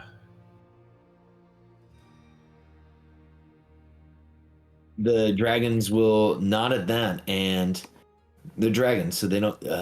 and they don't have a horde yet. So the dragons will give themselves the flying tag, and they will fly away into the dark night sky. They should just go kill goblins till they level up. Oi! You're talking about allies there. His potential wife. Oh yeah, those. I didn't say that. Okay, giants. They should go kill giants. Gaiman and Lotus, that was most impressive. I am Oh well, thank you, but proud of you both. I really just translated there. Gaiman's the one that did most of the work, and I am sorry my magic screwed things up at the end. That's all right. I mean, I was really reaching there. I mean, don't get me wrong. I think the tact I took made sense. Like, what's going to appeal to like apex predators like them, other than like, you don't want to miss out on the resources, on the food, on the gold. well, It reaching was- It's a different level, different sort of existence, us versus them. You know. Is Well, there? Oh, go ahead. reaching for the big goal is something to be commended, Gaiman. I mean, my mother always told me you should always shoot for the stars, because even if you miss, you could always end up landing on the moon. If anything, you made them doubt the Church of Auril, which is good. So, I'd like to check for any obvious opening mechanisms on this door-looking thing. Checking for traps, that sort of stuff. All right, give us an investigation check as you are looking over the portico. All right, with the 15, you notice that kind of covering the portico are all of these artistic renderings of what appear to be this berserker tribe chasing reindeer across the tundra. You also notice that certain fangs of the bear have been colored, and stones have been put into the portico at certain intervals. I'm sorry, say that next to last sentence again, please. Fangs of the portico have been painted different colors. And then gems have been placed at certain intervals? Stones have been placed at Stones. different intervals. Huh.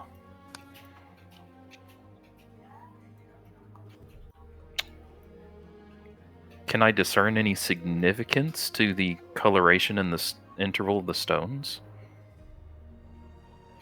Or would that have been the same intelligence roll that I just did? This would be to kind of figure that out. This would have been covered by your investigation. Huh. Maybe some tribe iconography. So I'm not sure if this sounds horrible or not, but I think we should blow the horn and then grab whoever opens the door and throw them off the ledge. There's no door. Oh wait, this isn't. It doesn't cover the entrance. No, it's a portico. There is no solid door. If you look I don't know what a portico is.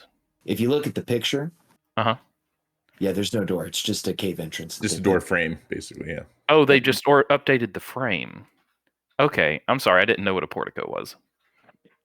Yes, and as mentioned, now flanking the entrance, there are two marble bear statues.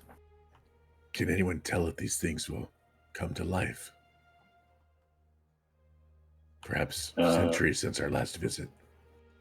Lotus, if you don't mind scanning them. Yep, I'm on it. All right. Yep. Hepside Flavy Mass. Look at the bear carvings. Say, Flavy analysis. That Beginning was kind scan. of fast. That they could carve these out of marble so quickly. I suspect magic.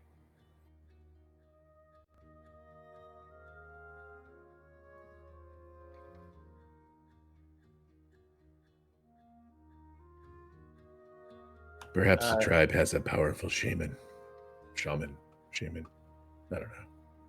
Or a skilled marble smith.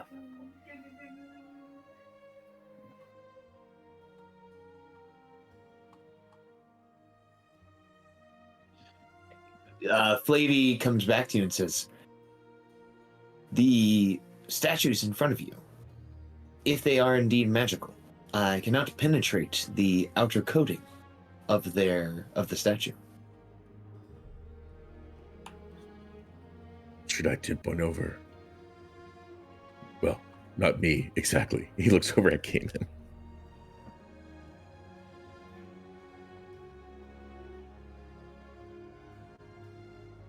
I mean, I could. It's just, they could come to life, or...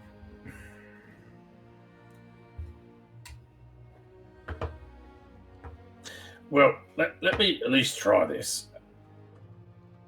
Gaiman will put the shield up, and he'll like stuff. He'll not stuff, but he'll place the torch down in the snow, so it's kind of like standing upright.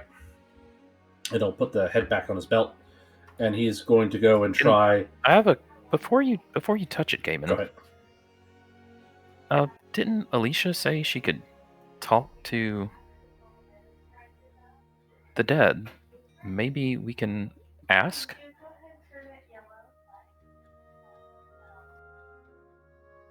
I do have that spell prepared. Oh, you're talking about asking the Berserker King. It just seems like an option, maybe. All right. Well, let's make sure we know for sure what questions we want to ask first, so that, like we did with the mirror, so we make sure we don't waste anything. Alicia, but would that tap your magical resources? No, I still have some spells left.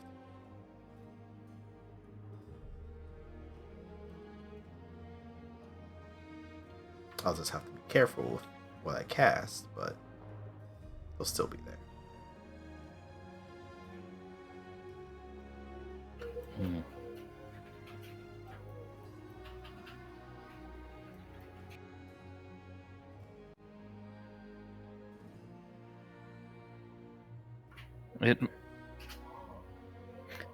So you can't, they just be like, no, I'm not telling you anything? Yeah. Okay. So maybe that would just be a giant waste of time. Maybe we should just let Gaiman do whatever Gaiman was going to do. If you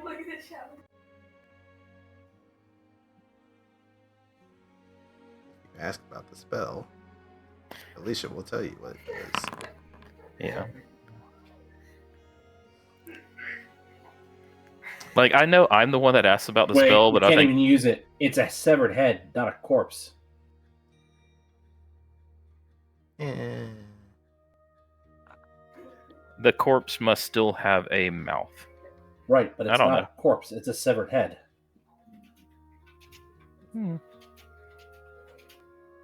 I'll leave it I at the mean, orb. that would be up to DM's discretion, I guess, but it specifically says corpse.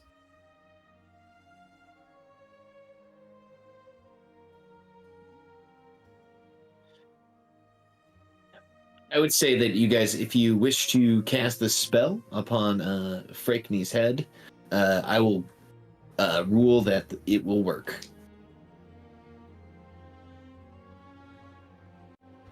But then it just boils down to whether or not we think it'll be truthful or helpful in its answers.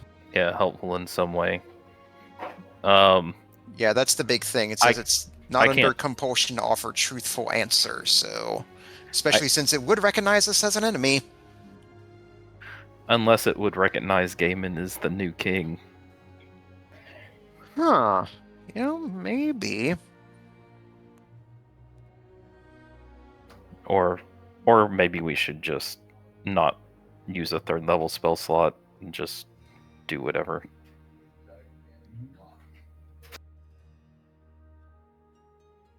I mean, it's a gamble. It might just be a waste of a third level spell slot.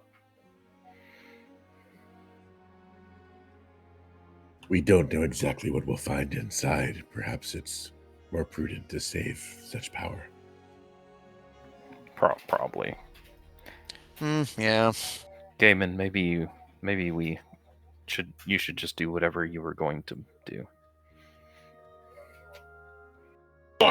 And Gaiman's going to slap his hands together, rub them real fast, and he's going to try and just pick up the statue. Okay. Gaiman, give me a athletics check as you walk up to the statue to try to pick it up.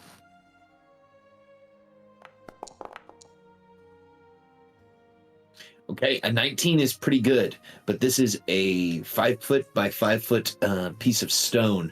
So as your muscles flex, your sweat starts to bead.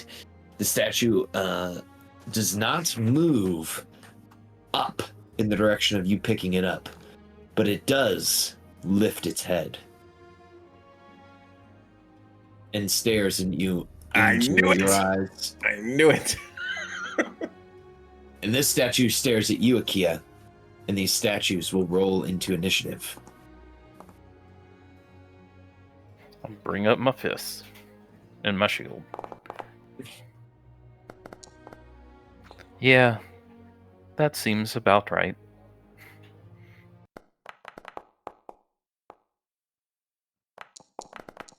Probably had to touch the stones in some correct order. Pull on one of these colored bones. Or play a song on the horn. Who knows? I mean, you would have known if you had gotten a high enough investigation check. It's unknowable. No one could know. I mean, you could have overclocked it and succeeded. Impossible to know. No one will ever know. Inscrutable completely. I mean, all I know is I'm hugging a big old stone guardian bear thing. So Is it auto-grappled? I wouldn't go that far. I was just going to say maybe it just wants to be loved. It's a big Teddy Ruxpin. Yeah. Okay, you say that, but I don't find that any more comforting. Okay, let's see here. It appears as if Gaiman has actually won the initiative order here. So we will begin the combat with Gaiman leading the fight here.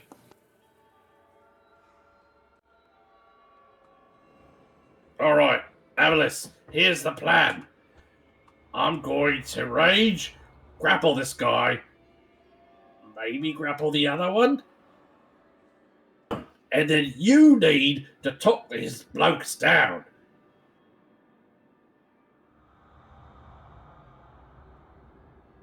So, bonus action, gonna rage.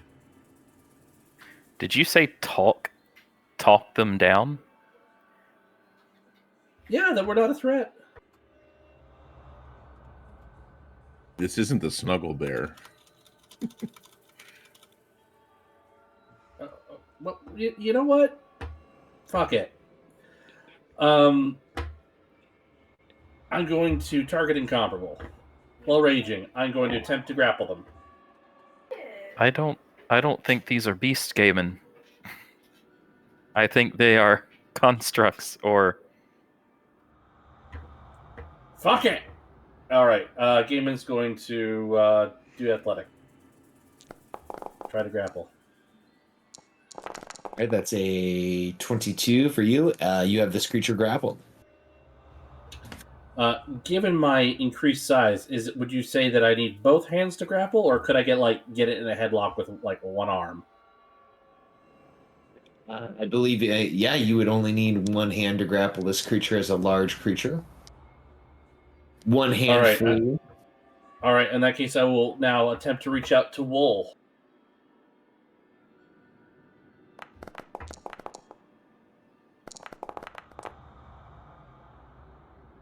Ooh, it rolled a good check, but no cigar here. It is also grappled.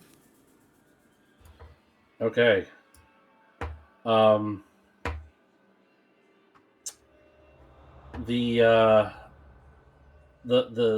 path that we're on, what's the How far down is the next path? It The is ledge. it's a precipitous drop. You're looking at 50 feet down.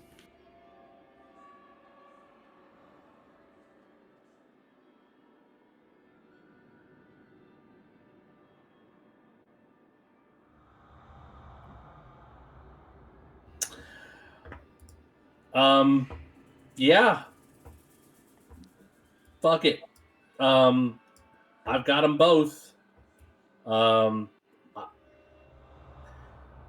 got enough action economy. I'm gonna drag them over, and we're just gonna fucking go over the ledge together, using their body as a sheet. Their bodies as a shield, dragoon style, down.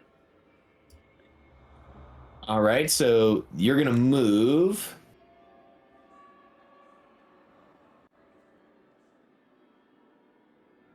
I guess the only issue is Lotus Okay. is in the way.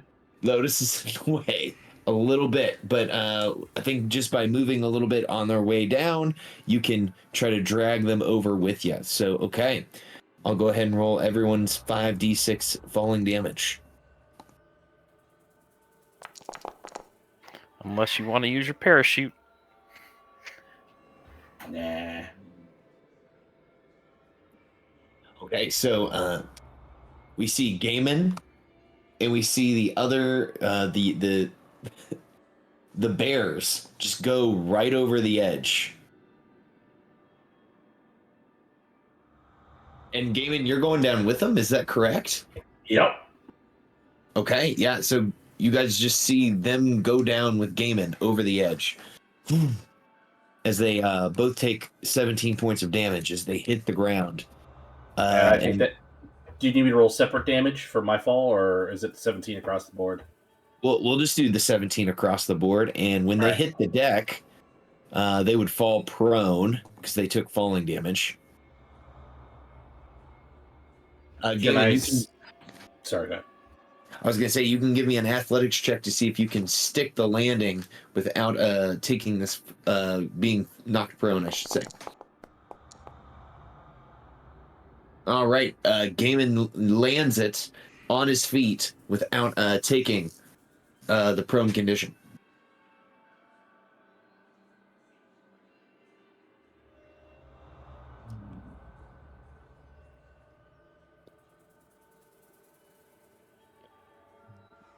All right, anything else for Gaiman?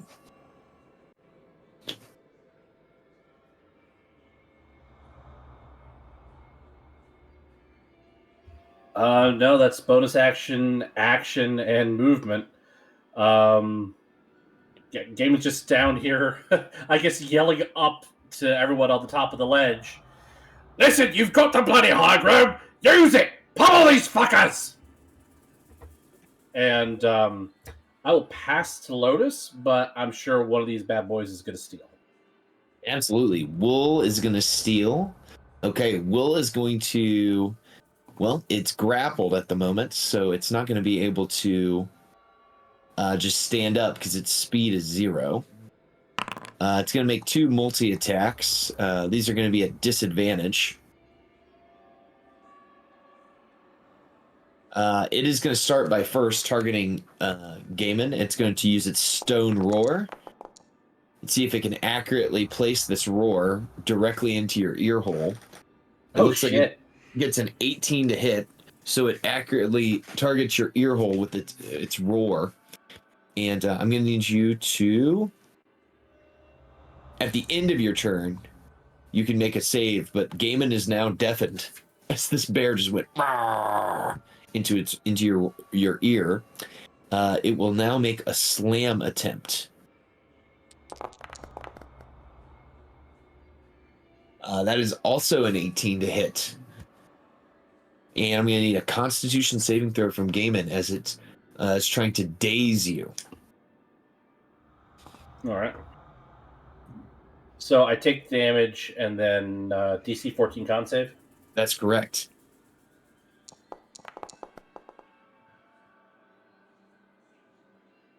Oof. All right, so Gaiman is now dazed. I would like to try and use my Faxpiration, if I may. Absolutely.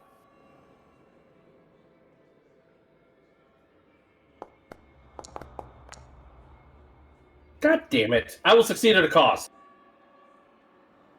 All right, that will take you over the threshold. Here we go. Ooh, maximum effort. Gaiman is not dazed, y'all. All right, so it takes 7.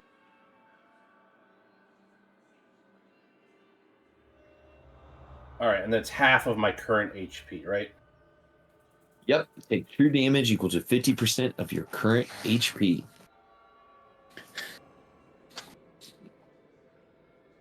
I think that's the one you got last time. I'm fine. We're all fine here. How are you? So Gaiman's looking kind of rough down there as the bear is mauling him. Let's see what Avalis wants to do about it. Okay. Alice looks at these guys and what do I got that won't hurt Gaiman? Don't got much that could work. Can I? These guys are stone, right? Correct. All right. Can I bonus action see if I can see if they have any vulnerabilities?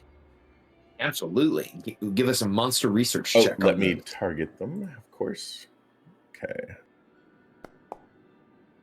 Oh, poop. Okay. I'm just gonna guess fire ain't gonna do it. So we're gonna test using escort. Will test fire. I'll fire bolt the one I have targeted, which is the one on the left. 15 to hit. 15 will hit for 13 points of fire damage. They do not seem to resist the fire. All right, nice. And since Lotus is right next to me, Pastor. All right, Lotus, you're up. Gaiman is at the bottom of the ravine fighting these bears. All right. All right. Let me see real quick. All right. I'll just go ahead follow Avalis's lead. Don't want to burn any sorcery points if I don't have to, considering we might have more to deal with later. So yeah, I'll just go ahead and follow Avalis's lead, target the same one, and go ahead and chuck a firebolt at it.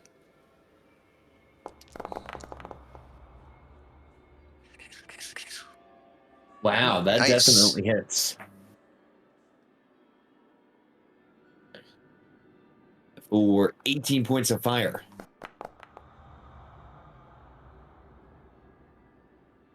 That wolf statue is not looking so good. All right, I'll take some movement back here. Partially get away from them if they try to come back up somehow, and also keep my eyes and ears open for anything that might be coming from the cave. And then I will go ahead and pass to Akia. All right, Maki will come over, toss down a little incendiary grenade in the form of create bonfire.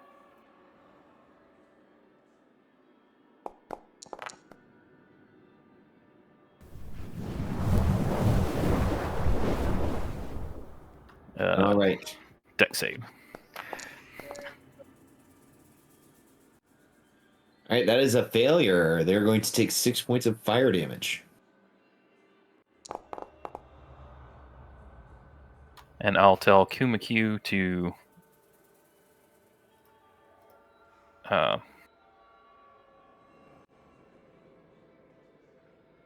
also attack with a bonus action.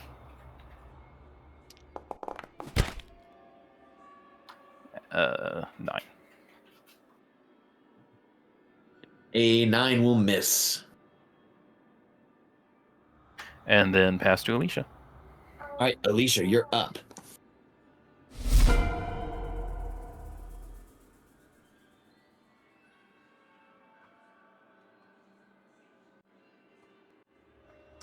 We'll look at the one that is mostly injured. And you said they were 50 feet down, yeah? Yes, they just fell down a 50-foot cliff. So most of these are a lot closer. But this is 60 feet. I need a wisdom save from them. Ooh, huge rolls there on the Toll the Dead. Oh, makes it. All right, takes no damage. Don't want to anything else for bonus action. I think that's gonna be it for now. But there's only an enemy left. Yeah, I'll pass to them. All right, the incomparable guardian statue. Let's see here. It can try to escape. It's going to use its action to try to escape the grapple. It gets a 17. And Gaiman, I believe you can. Post check. That is correct. It fails. That is its action. So going into round number 2, it will go ahead and pass to Wool. Okay, Wool is starting its turn in the bonfire. As long as it doesn't end the turn, it's okay. Yeah, I don't think it's going to be able to escape Gaiman's grasp. So it's probably going to be remaining there at the end of the turn. So it is... it's going to make 2 attacks against Gaiman. They're at disadvantage. So it's going to start with its Icy Gaze against Gaiman. Here we go. Icy Gaze.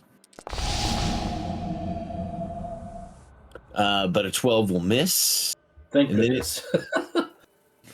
And then it will do a slam. No, it won't. And it will miss. All right, it is going to go ahead and pass to its buddy. The buddy is prone and grappled. Okay, I'll throw up new create bonfire, Dex DC 15. All right, here we go.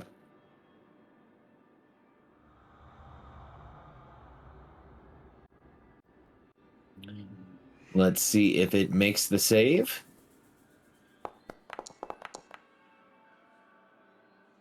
It does not. So here's what happens.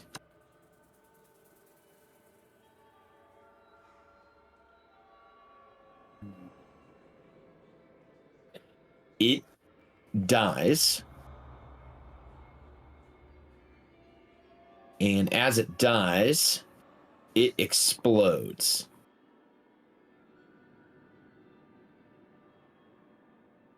And Gaiman, unfortunately enough, you're the only person nearby, so I'm going to need a dexterity saving throw, as you are covered with bursts of jagged stone.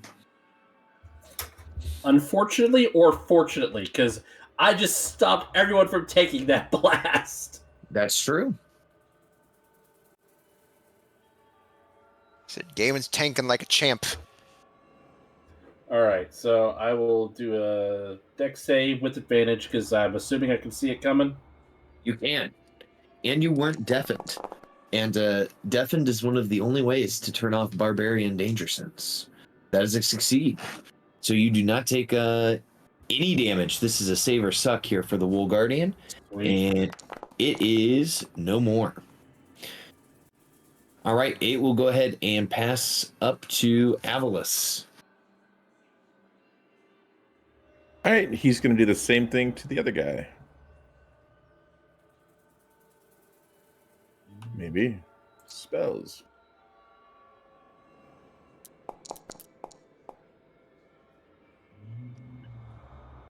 I'm rolling poop damage, a 1 and a 2. All right, that is a hit for 8 damage.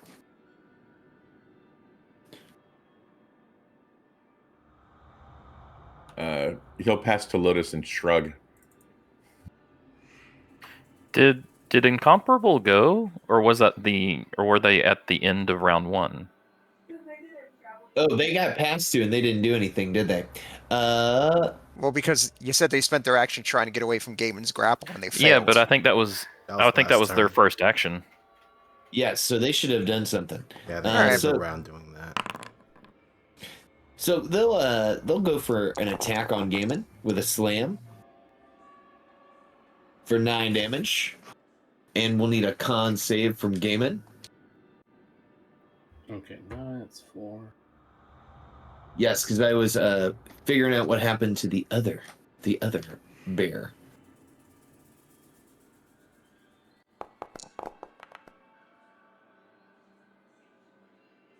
No problem for Gaiman making the save.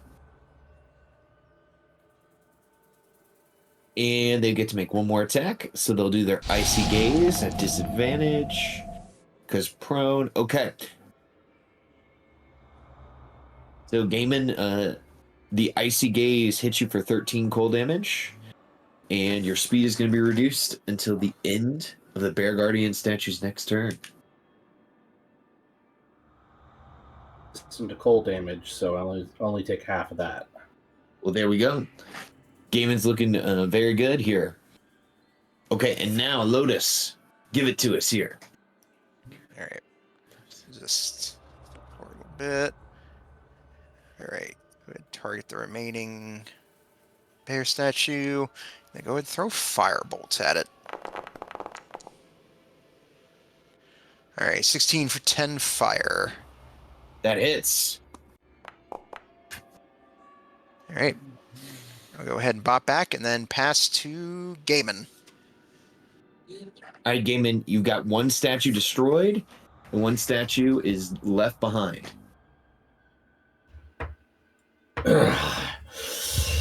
You really hurt me. I'm just gonna have to cut you down to size, mate. And I'm gonna release him, shoving the stone bear guardian against the sort of the cliff face there, and then I'm going to get at Lucille, whisper to her, breathe in giant, and I'm going to recklessly attack this bear stone guardian.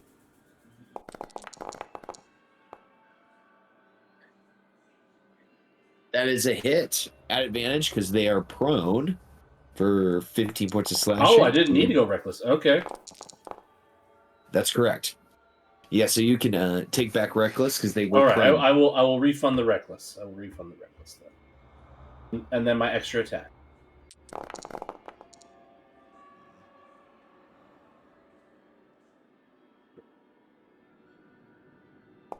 And Gaiman, with that, they are destroyed and they explode. So we'll need another deck save from Gaiman.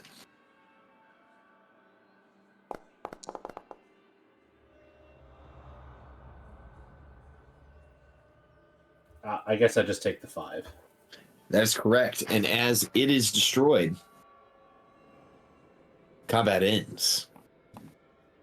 As the 2 bear guardians have been taken out.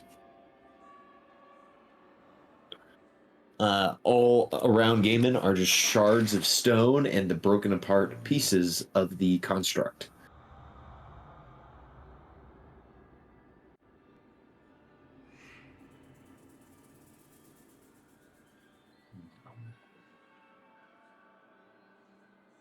I no longer have a rope to help him up.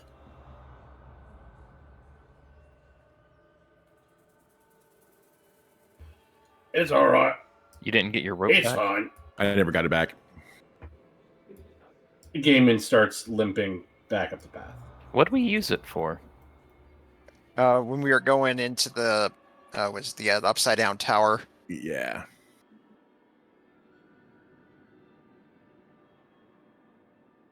I suppose I should delete the rope off my sheet then. Yeah, but we got out of the tower, and then we just pulled Yeah, the but rope we did. up. What did we? Because Yeah, I yeah. gave the rope to somebody, though. Yeah, to but use. I just I used your rope for rope trick, so you got that one back. That's Oh, it doesn't get used up. Well, then I will add a rope to my inventory. Yeah, no, you get All your right. rope. Well, that didn't go quite as planned, but that was still pretty fucking cool. Ow.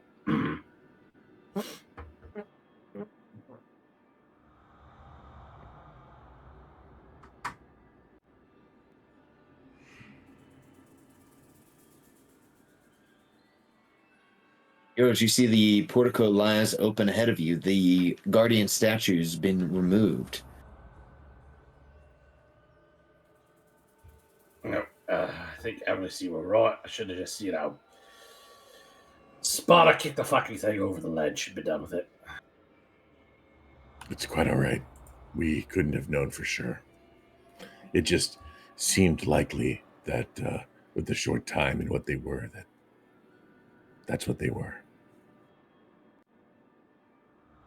No, makes sense. It's just, ow. I was hoping that maybe just, picking it up, giving the damn thing a hug wouldn't cause it to be aggressive. Snap out of it and attack. Hold on, Gaiman, hold still. Hold still. What?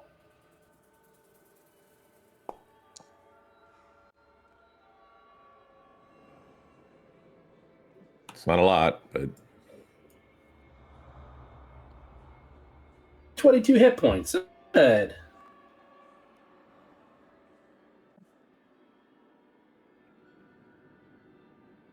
we should be prepared because we don't know what we'll find inside. So A good point. More berserkers and a ever blazing blue flame, at least. the best thing to do would be to find out how that brazier works, and if we can somehow affect it. I can make us all sneakier if we want to go quietly. Oh wait, do I have that? Do I have that even prepared? I do. So I can cast Pass Without Trace if we want to try to go in sneaky. I'll also give a heal to.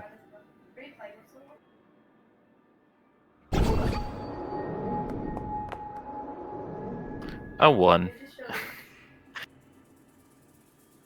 Are we thinking? Is that 5 for gaming? Yeah. I rolled a 1. And you got the 11, right? Yeah, Gaiman just drank a health potion to speed the process along. Do you guys want to go sneaky or guns blazing? Well, I mean, let's try and be sneaky about this. Very if well. we can. I am not very sneaky. I can be sneaky, but it takes an hour to reconfigure my armor. Oh, well, this will at least help. Going through these spell slots quickly, but everyone gets a +10 on any stealth check that we have to cast or do in the next hour.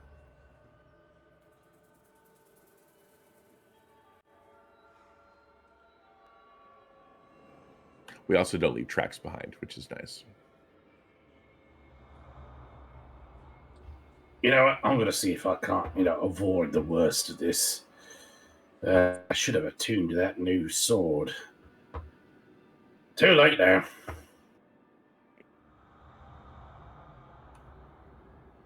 Or if you want stealth checks now or when something comes up.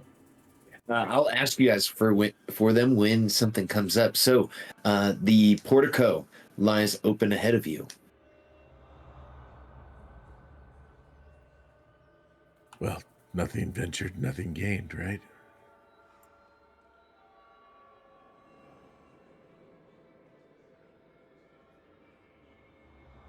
He's not going to go too far without everybody.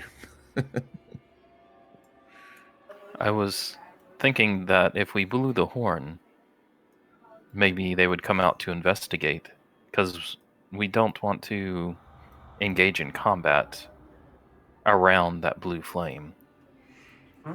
No, but we do need to discover exactly what it is. Now, as you will all move into this room, the domed roof is supported by a naturally formed pillar. Icicles hang from the ceiling like stalagmites or stalactites. 2 alcoves guarded by rusty gates hold the remnants of blue-white eggshells, large enough to cradle a halfling. The air is still and heavy, untouched by time. Discarded chains and lunks lie on the ground. Must be the birth chamber of the wormlings.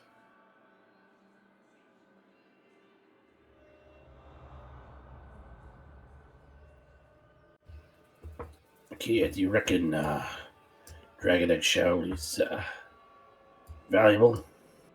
Orf, do I reckon that dragon egg shells are valuable? Give me 1 second here.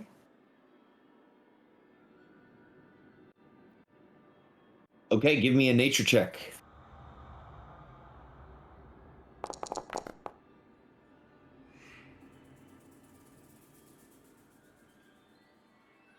With an 11, you think there could be a potential that they would be valuable, what their value is, and what they're used for. That information doesn't immediately spring to mind. Maybe. Possibly. Probably. Well, if we got time on the way out, maybe we'll pick them up. Looks like there's 3 different tunnels and maybe a door up there. Well, what I've learned is that if you pass up something, you generally don't come back to it. You gotta collect eggshells. You said the eggshells are behind the grates? Yeah, behind these kind of bronze these bronze locked doors over here.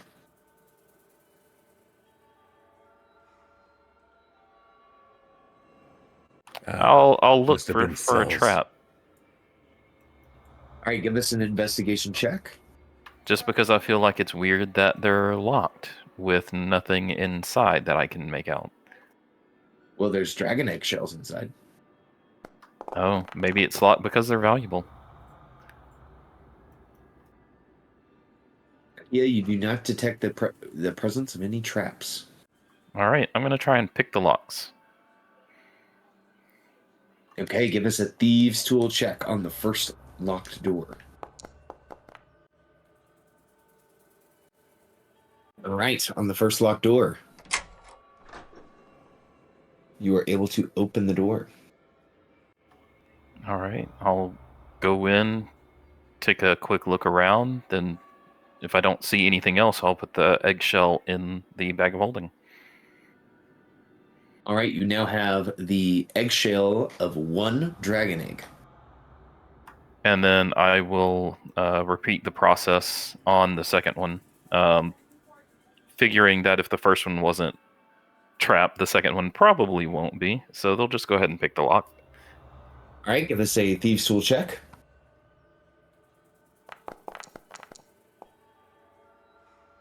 Ooh, I see a 1 and a 19. All right, the door is unlocked. All right, I'll go in, take a quick look around. If I don't see anything other than the dragon egg, I'll go ahead and put the dragon egg in the bag of holding. All right, Kia moves into the room, picks up the dragon egg, and he comes out holding the dragon egg, putting it into the bag of holding. Do we wish to go south or northwest? South? Is there a passage this way? Yes. I can't see very well in the dark. At least I think there was. Pretty sure Yeah, there. it keeps going that way. Well, I get. The reason we have so much light is because I had the the darn torch going.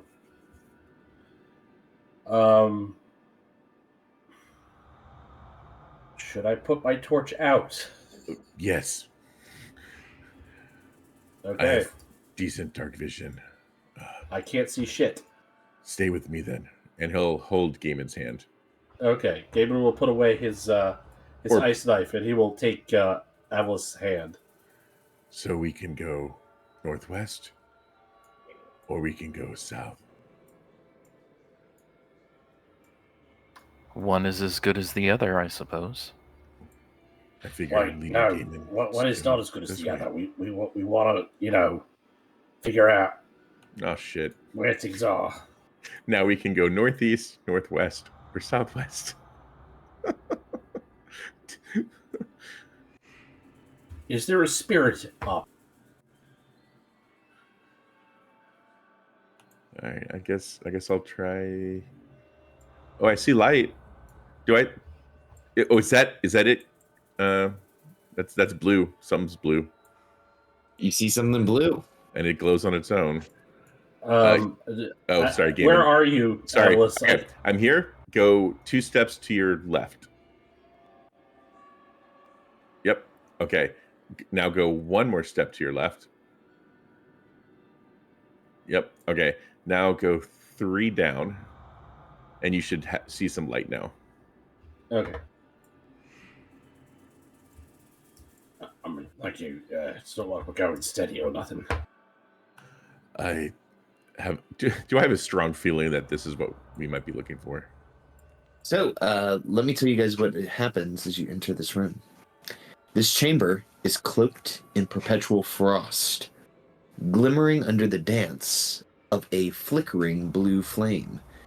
From a stone brazier, this ethereal fire casts shadows, while white smoke occasionally forms the silhouette of a woman, vanishing as quickly as it appears. That's what you see within this room.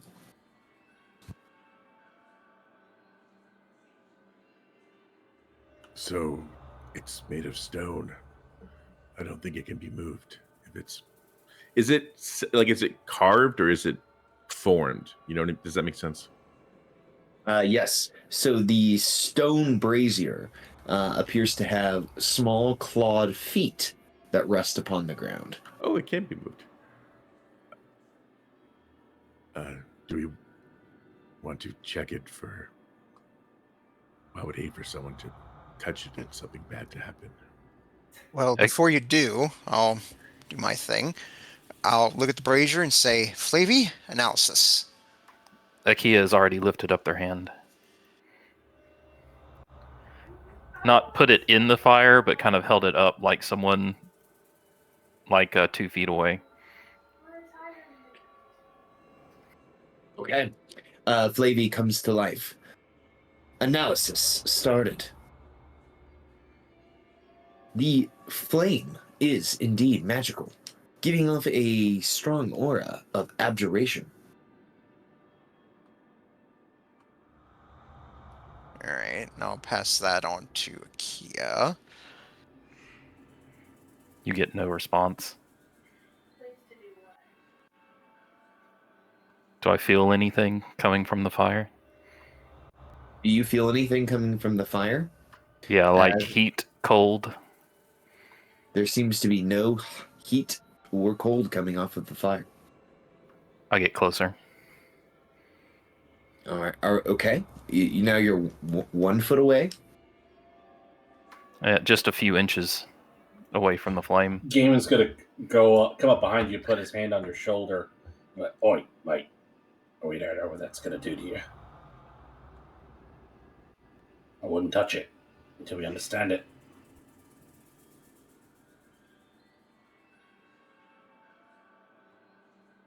Right.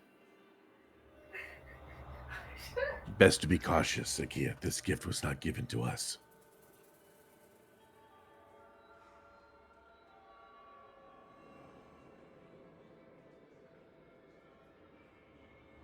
Atlas is going to cast Druidcraft just to blow the air and flame kind of away to the south, just to see what happens.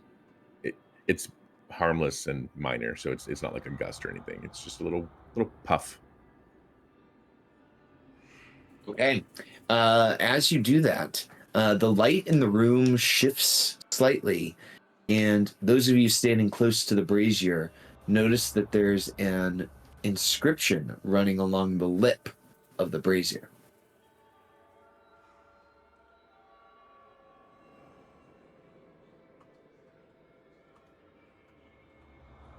Can I read it?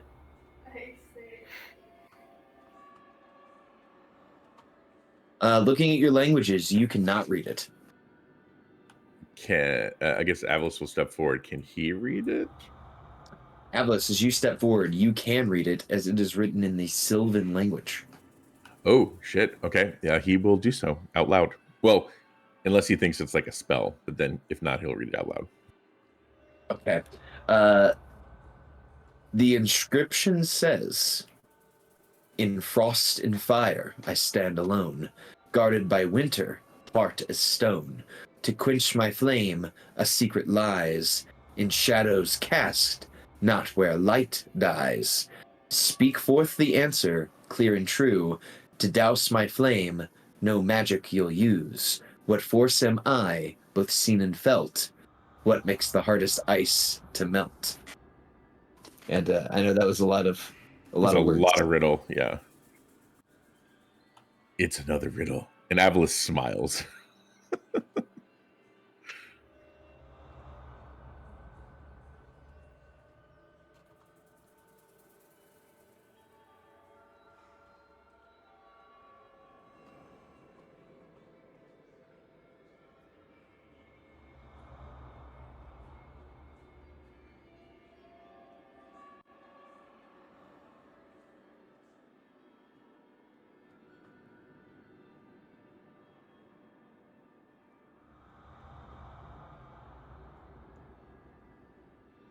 So Avalis reads that aloud. What's the crew do? I guess contemplate.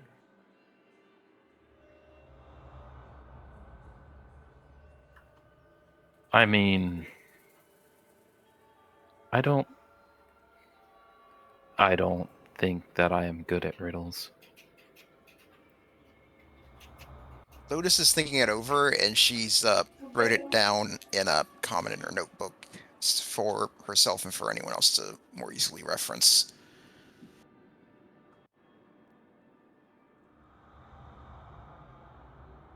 Well, the first half of the poem, the riddle, I think is telling us, not so much the clues.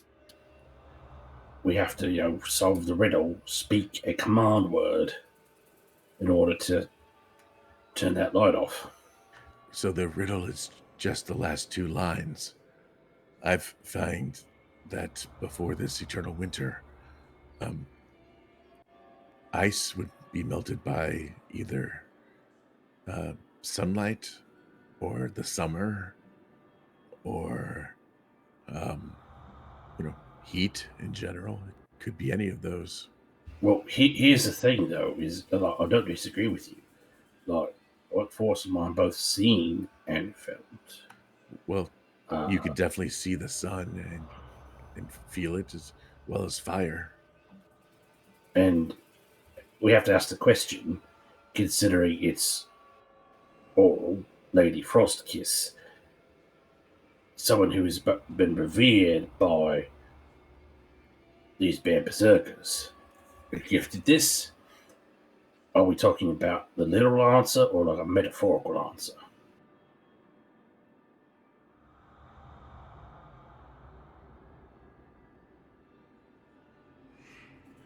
It does sound, the second part does sound like sunlight. The first part, in shadows cast, not where light dies, does sound more like sunlight than fire. That's true.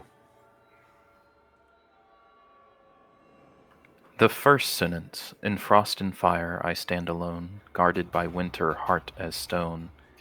Do you think that is just the brazier? I think it's referring to the brazier, and also maybe it's hitting that, it stands against cold, it stands against fire, but, light, radiant, you wouldn't stand against it. Avalos will say sunlight in Sylvan. You see the flame kind of flicker as you say that. And Avalis, you can make an insight or religion check as your Okay. I am equally. Oh no, insight much better. Okay, let's do that. Don't have my facts posted. Just straight roll. Oh, okay. Sucks. A 9.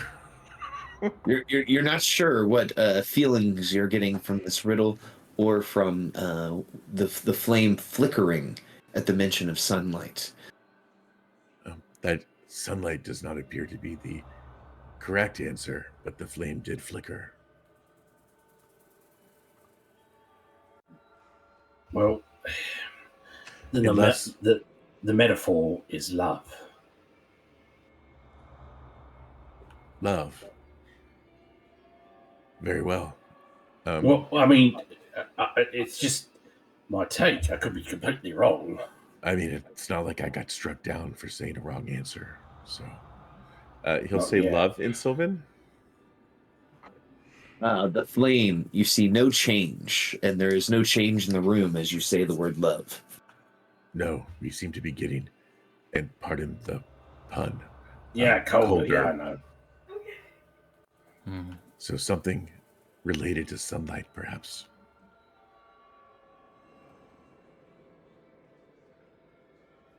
A secret lies in shadows cast, not where light dies.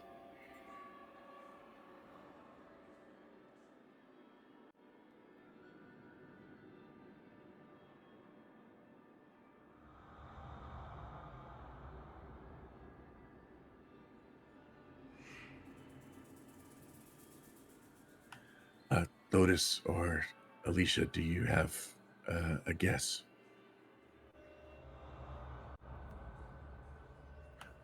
Alicia, you and the Morning Lord might be able to provide more guided insight.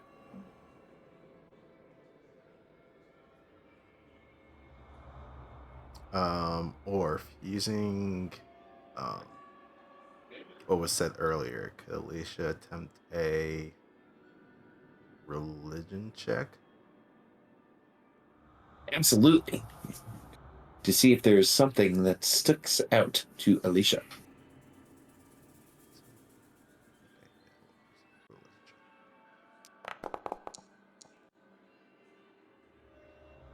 Okay, with a 12, you believe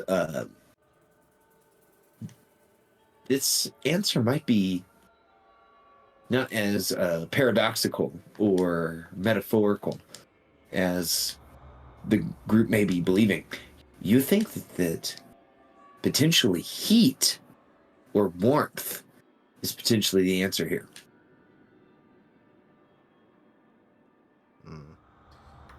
I think it may be rather straightforward. Just warmth. Avalis will say the Sylvan word for warmth or heat. The flame flickers greatly as you say this. Avalis, you can make me another insight check. And you all saw the flame like flicker. Oh, Daddy 20. Okay, Avalis, you believe that saying the word is not enough. You might have to directly apply. He will cast Produce Flame while he says it and touch the side of the or stick the flame in the fire. That's what he'll do. Okay. Here's what happens. Wait, hold The on. fire. It says no magic you'll use. Too late. The fire goes out. And as you place the Produce Flame into the fire, you all feel a sudden weightlessness. As you all look down to the ground, it has disappeared. And you all begin to fall. Oh, shit. Where's that parachute, Akia? And it's very much an Acme Looney Tunes style of the floor was there and then it was not. And you all begin to drop into the ground. I immediately start thinking about the Who Framed Roger Rabbit scene where Eddie Valiant is falling from the skyscraper and then Bugs Bunny and Mickey are skydiving. Do you have a spare? Uh, I do, but I don't think you want it. I do want it. I believe there. You should give it to him, Bugs. Nah. Okay. Oh, such good voices. So I was told there was going to be a use of a parachute or a feather fall. Do we feel like we are falling at regular gravity-inducing speeds? Or is this like a magical fall? This feels like you guys are about to careen to your death. All right, then All right. yes, I will cast Featherfall. But not too high. We'll have to sort of judge it by something because it doesn't last forever. No, Go ahead I and mean, cast let it. me look it up. Do we need to like? I also have the parachute, quote unquote. It you lasts gave me, until Oh, you so it lasts hit the a minute. ground. It lasts a minute, so it should be okay. it'll be fine. It'll be fine. Okay. Okay. You use Featherfall, and you guys begin to float in darkness for what feels like about a minute.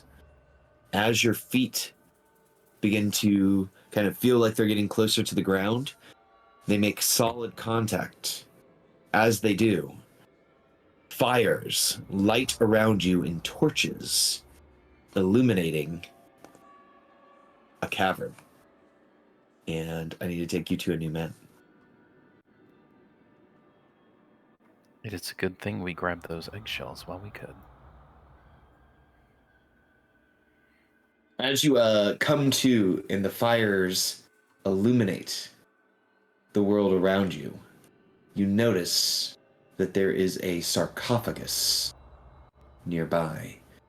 Strange iconography fills the room from a time long forgotten. It is reminiscent of the iconography and architecture of the spire that you met Avalis's brother in. Are there any runes, words, drawings? I mean, anything to kind of figure things out? There are plenty of runic carvings surrounding the room, but it appears to be written in that same damned language that is covering Lotus's body. Lois will very slowly and carefully move towards the sarcophagus, and she'll hold her right arm out towards it, seeing if there's any reaction on her body or on it. You see that there are plenty of carvings on the sarcophagus, and as you move toward it, everyone looking at Lotus, you see that the runic tattoos that spell out the spellbook are beginning to glow. Well, that's different. That doesn't seem like a good idea. Yeah, seeing that, Lotus will just take a step back here. Did that register any feelings in me at all, either physically or mentally? It did register one thing. Everyone hears this voice. Lotus, this is Flavy speaking. There is something within that sarcophagus. I can clearly read a powerful magical signature. Right. Powerful magic.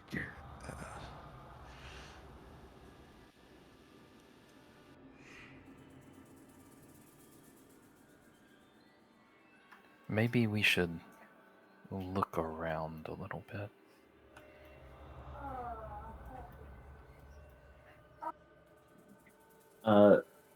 Yeah, as you come closer to the brazier, something strange, not brazier, excuse me, the sarcophagus. you notice that Lotus's tattoos have not stopped glowing, and you notice now that the brazier the sarcophagus has started to glow the same color. Now that you have moved closer, there are blue, intricate lines moving up and down the sarcophagus. Maybe we should all take a step back. And those same blue lines are working themselves up and down Akia's armor. Well, that's different. Oh dear. Avalis, with your very good passive perception, and Alicia, with your pretty good passive perception, you notice that there's a small exhalation of air from the sarcophagus as it goes. I think something's happening. Gaben will take out his Remoraz whip and he will whisper to it, "In fuego," and it will light up. I'll just The listen. sarcophagus, the lid begins to open. And it slides away. Within the sarcophagus, there lies a woman lying on her back. And Gibby, your character awakens. Yeah, so with a long puff of that kind of ether and smoke that comes out, the air clears, and you see her skin very smooth, but ashen and pale, unnaturally so. Kind of an eerie stillness to it, devoid of any warmth or flesh that generally accompanies, living people. Her hair is deep and black, flowing down her back in lustrous waves, and seems to catch the light flickering red and blue and shifting as the torches flicker. Does she awaken, Orf, or? Yes, she awakens, and you can do the sit up that is customary to mummies as they awaken from a slumber. So her eyes flicker open, and they are a light crystalline blue, very intense, almost glowing in the dim light of the tomb, very piercing and deep, as if they have witnessed the passing of ages and retained all their secrets. Her gaze drifts across the unfamiliar faces before, and then she speaks. Whispers of a dream, or shadows of a reality long since past. The threads of time weave a tapestry most perplexing. My mind, once a wellspring of power, now feels as though shrouded in mists of uncertainty. Where had the centuries gone while I lay in silent repose, a prisoner within my own mind? She pauses, her gaze distant as if looking through walls, and her hand kind of reaches out and seems to trace runes in the air. I was known as the Witch Queen, mistress of the arcane, a weaver of fates. But now I sense a hollow echo where once my power surged like a tempest. The world has turned its pages, leaving the tale of Kalianasa but a faded memory, a whisper lost in the winds of time. She turns and looks at each of you, settling on the party. You, who have awakened me from my slumber. What world is this that breathes beyond these ancient walls? What has become of the lands I once knew, the realms I once commanded with but a gesture? Speak, travelers of this age. Tell me of the stars that light your skies, of the powers that hold sway in a world that has forgotten the name of Kalianasa. And she stands up out of the sarcophagus and faces you. Okay, but it might take a few days.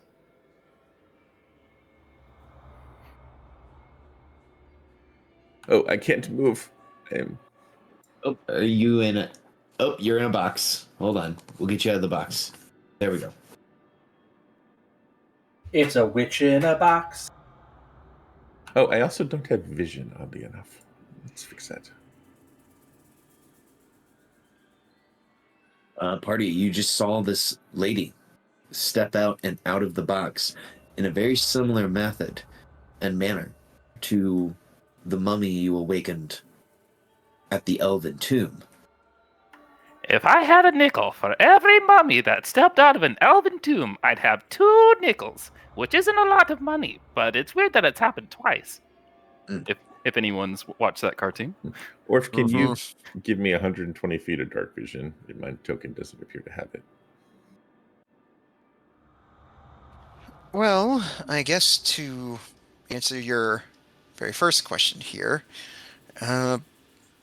this region is known as Icewind Dale, and right now it's been going through a very long winter that's lasted 3 years at the behest of Auril, the Frostmaiden. At that name, she kind of, her eyes like look at you, Lotus. Auril, the Frostmaiden. She was not so powerful in my time. Yes, and unfortunately, it seems not only her, but her followers have also grown more powerful fairly recently. That's one of the reasons we're here, and it will take some time to explain everything to you, but we fear that if we do not stop them, that not only will their ice and their cold will take over this region, but spread even further. From a wisp of frost to a blizzard's roar, the sprite has risen, but at her core, a tempest in tantrum, nothing more.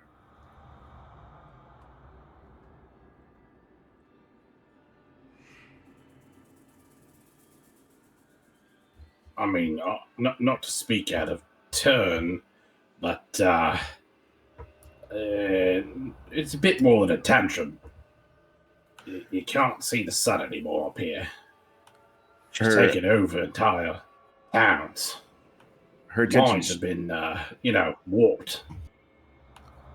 Really? So she has grown in her power, it seems. She looks at you and kind of looks to be studying you. A titan among men, you seem. Your presence commands the ground it treads upon. In ages past, warriors of your stature were the stuff of legends, revered and feared. Tell me, does your might serve a cause, or does it seek its own path? They'll call me, but we are bound together to end this ceaseless winter, I would say. The Good. trouble is we know what is Auril and what might be her followers warping access to her power. There is a religious organization which has kind of come between her and the rest of the people, and you don't know if they're executing her will or somebody else's machinations, to be honest. Auril, a goddess? No, a tyrant's frost. A winter's rain at too high a cost. Auril's chill her frostbitten heart. I vow to tear her ice realm apart. As you're speaking, you all can begin to feel a presence around you. As you feel things begin to leak from the walls. She's been freed! Who has freed the witch from her containment? You hear this mage spirit say.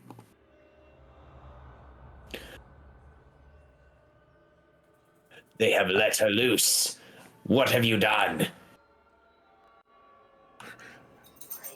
Meet my captors who have somehow carried on. after all this time. And the mage spirits begin to stare at you as they begin to pop out of the walls one by one. And that is where we will end the session, with these mage spirits starting to exit the tomb as we introduce our new friend.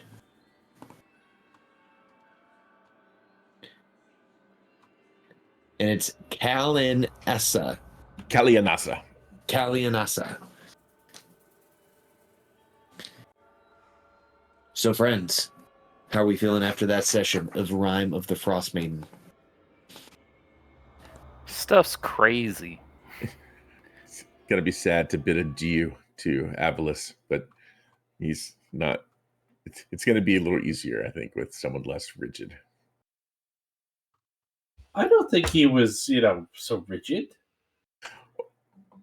I just worried that how he was going and how Lotus was developing, that it was going to lead to some badness. Okay. But maybe not, but he's conservative in that approach. It's definitely an interesting development. Indeed. And as you might be, I guess this will be the last stinger here. Kalianessa, as you stare upon the scales of the white dragonborn female in front of you, you see that she is covered in the language of the Netherese, language that you know well. And you can recognize that this language is spelling out several incantations and spells.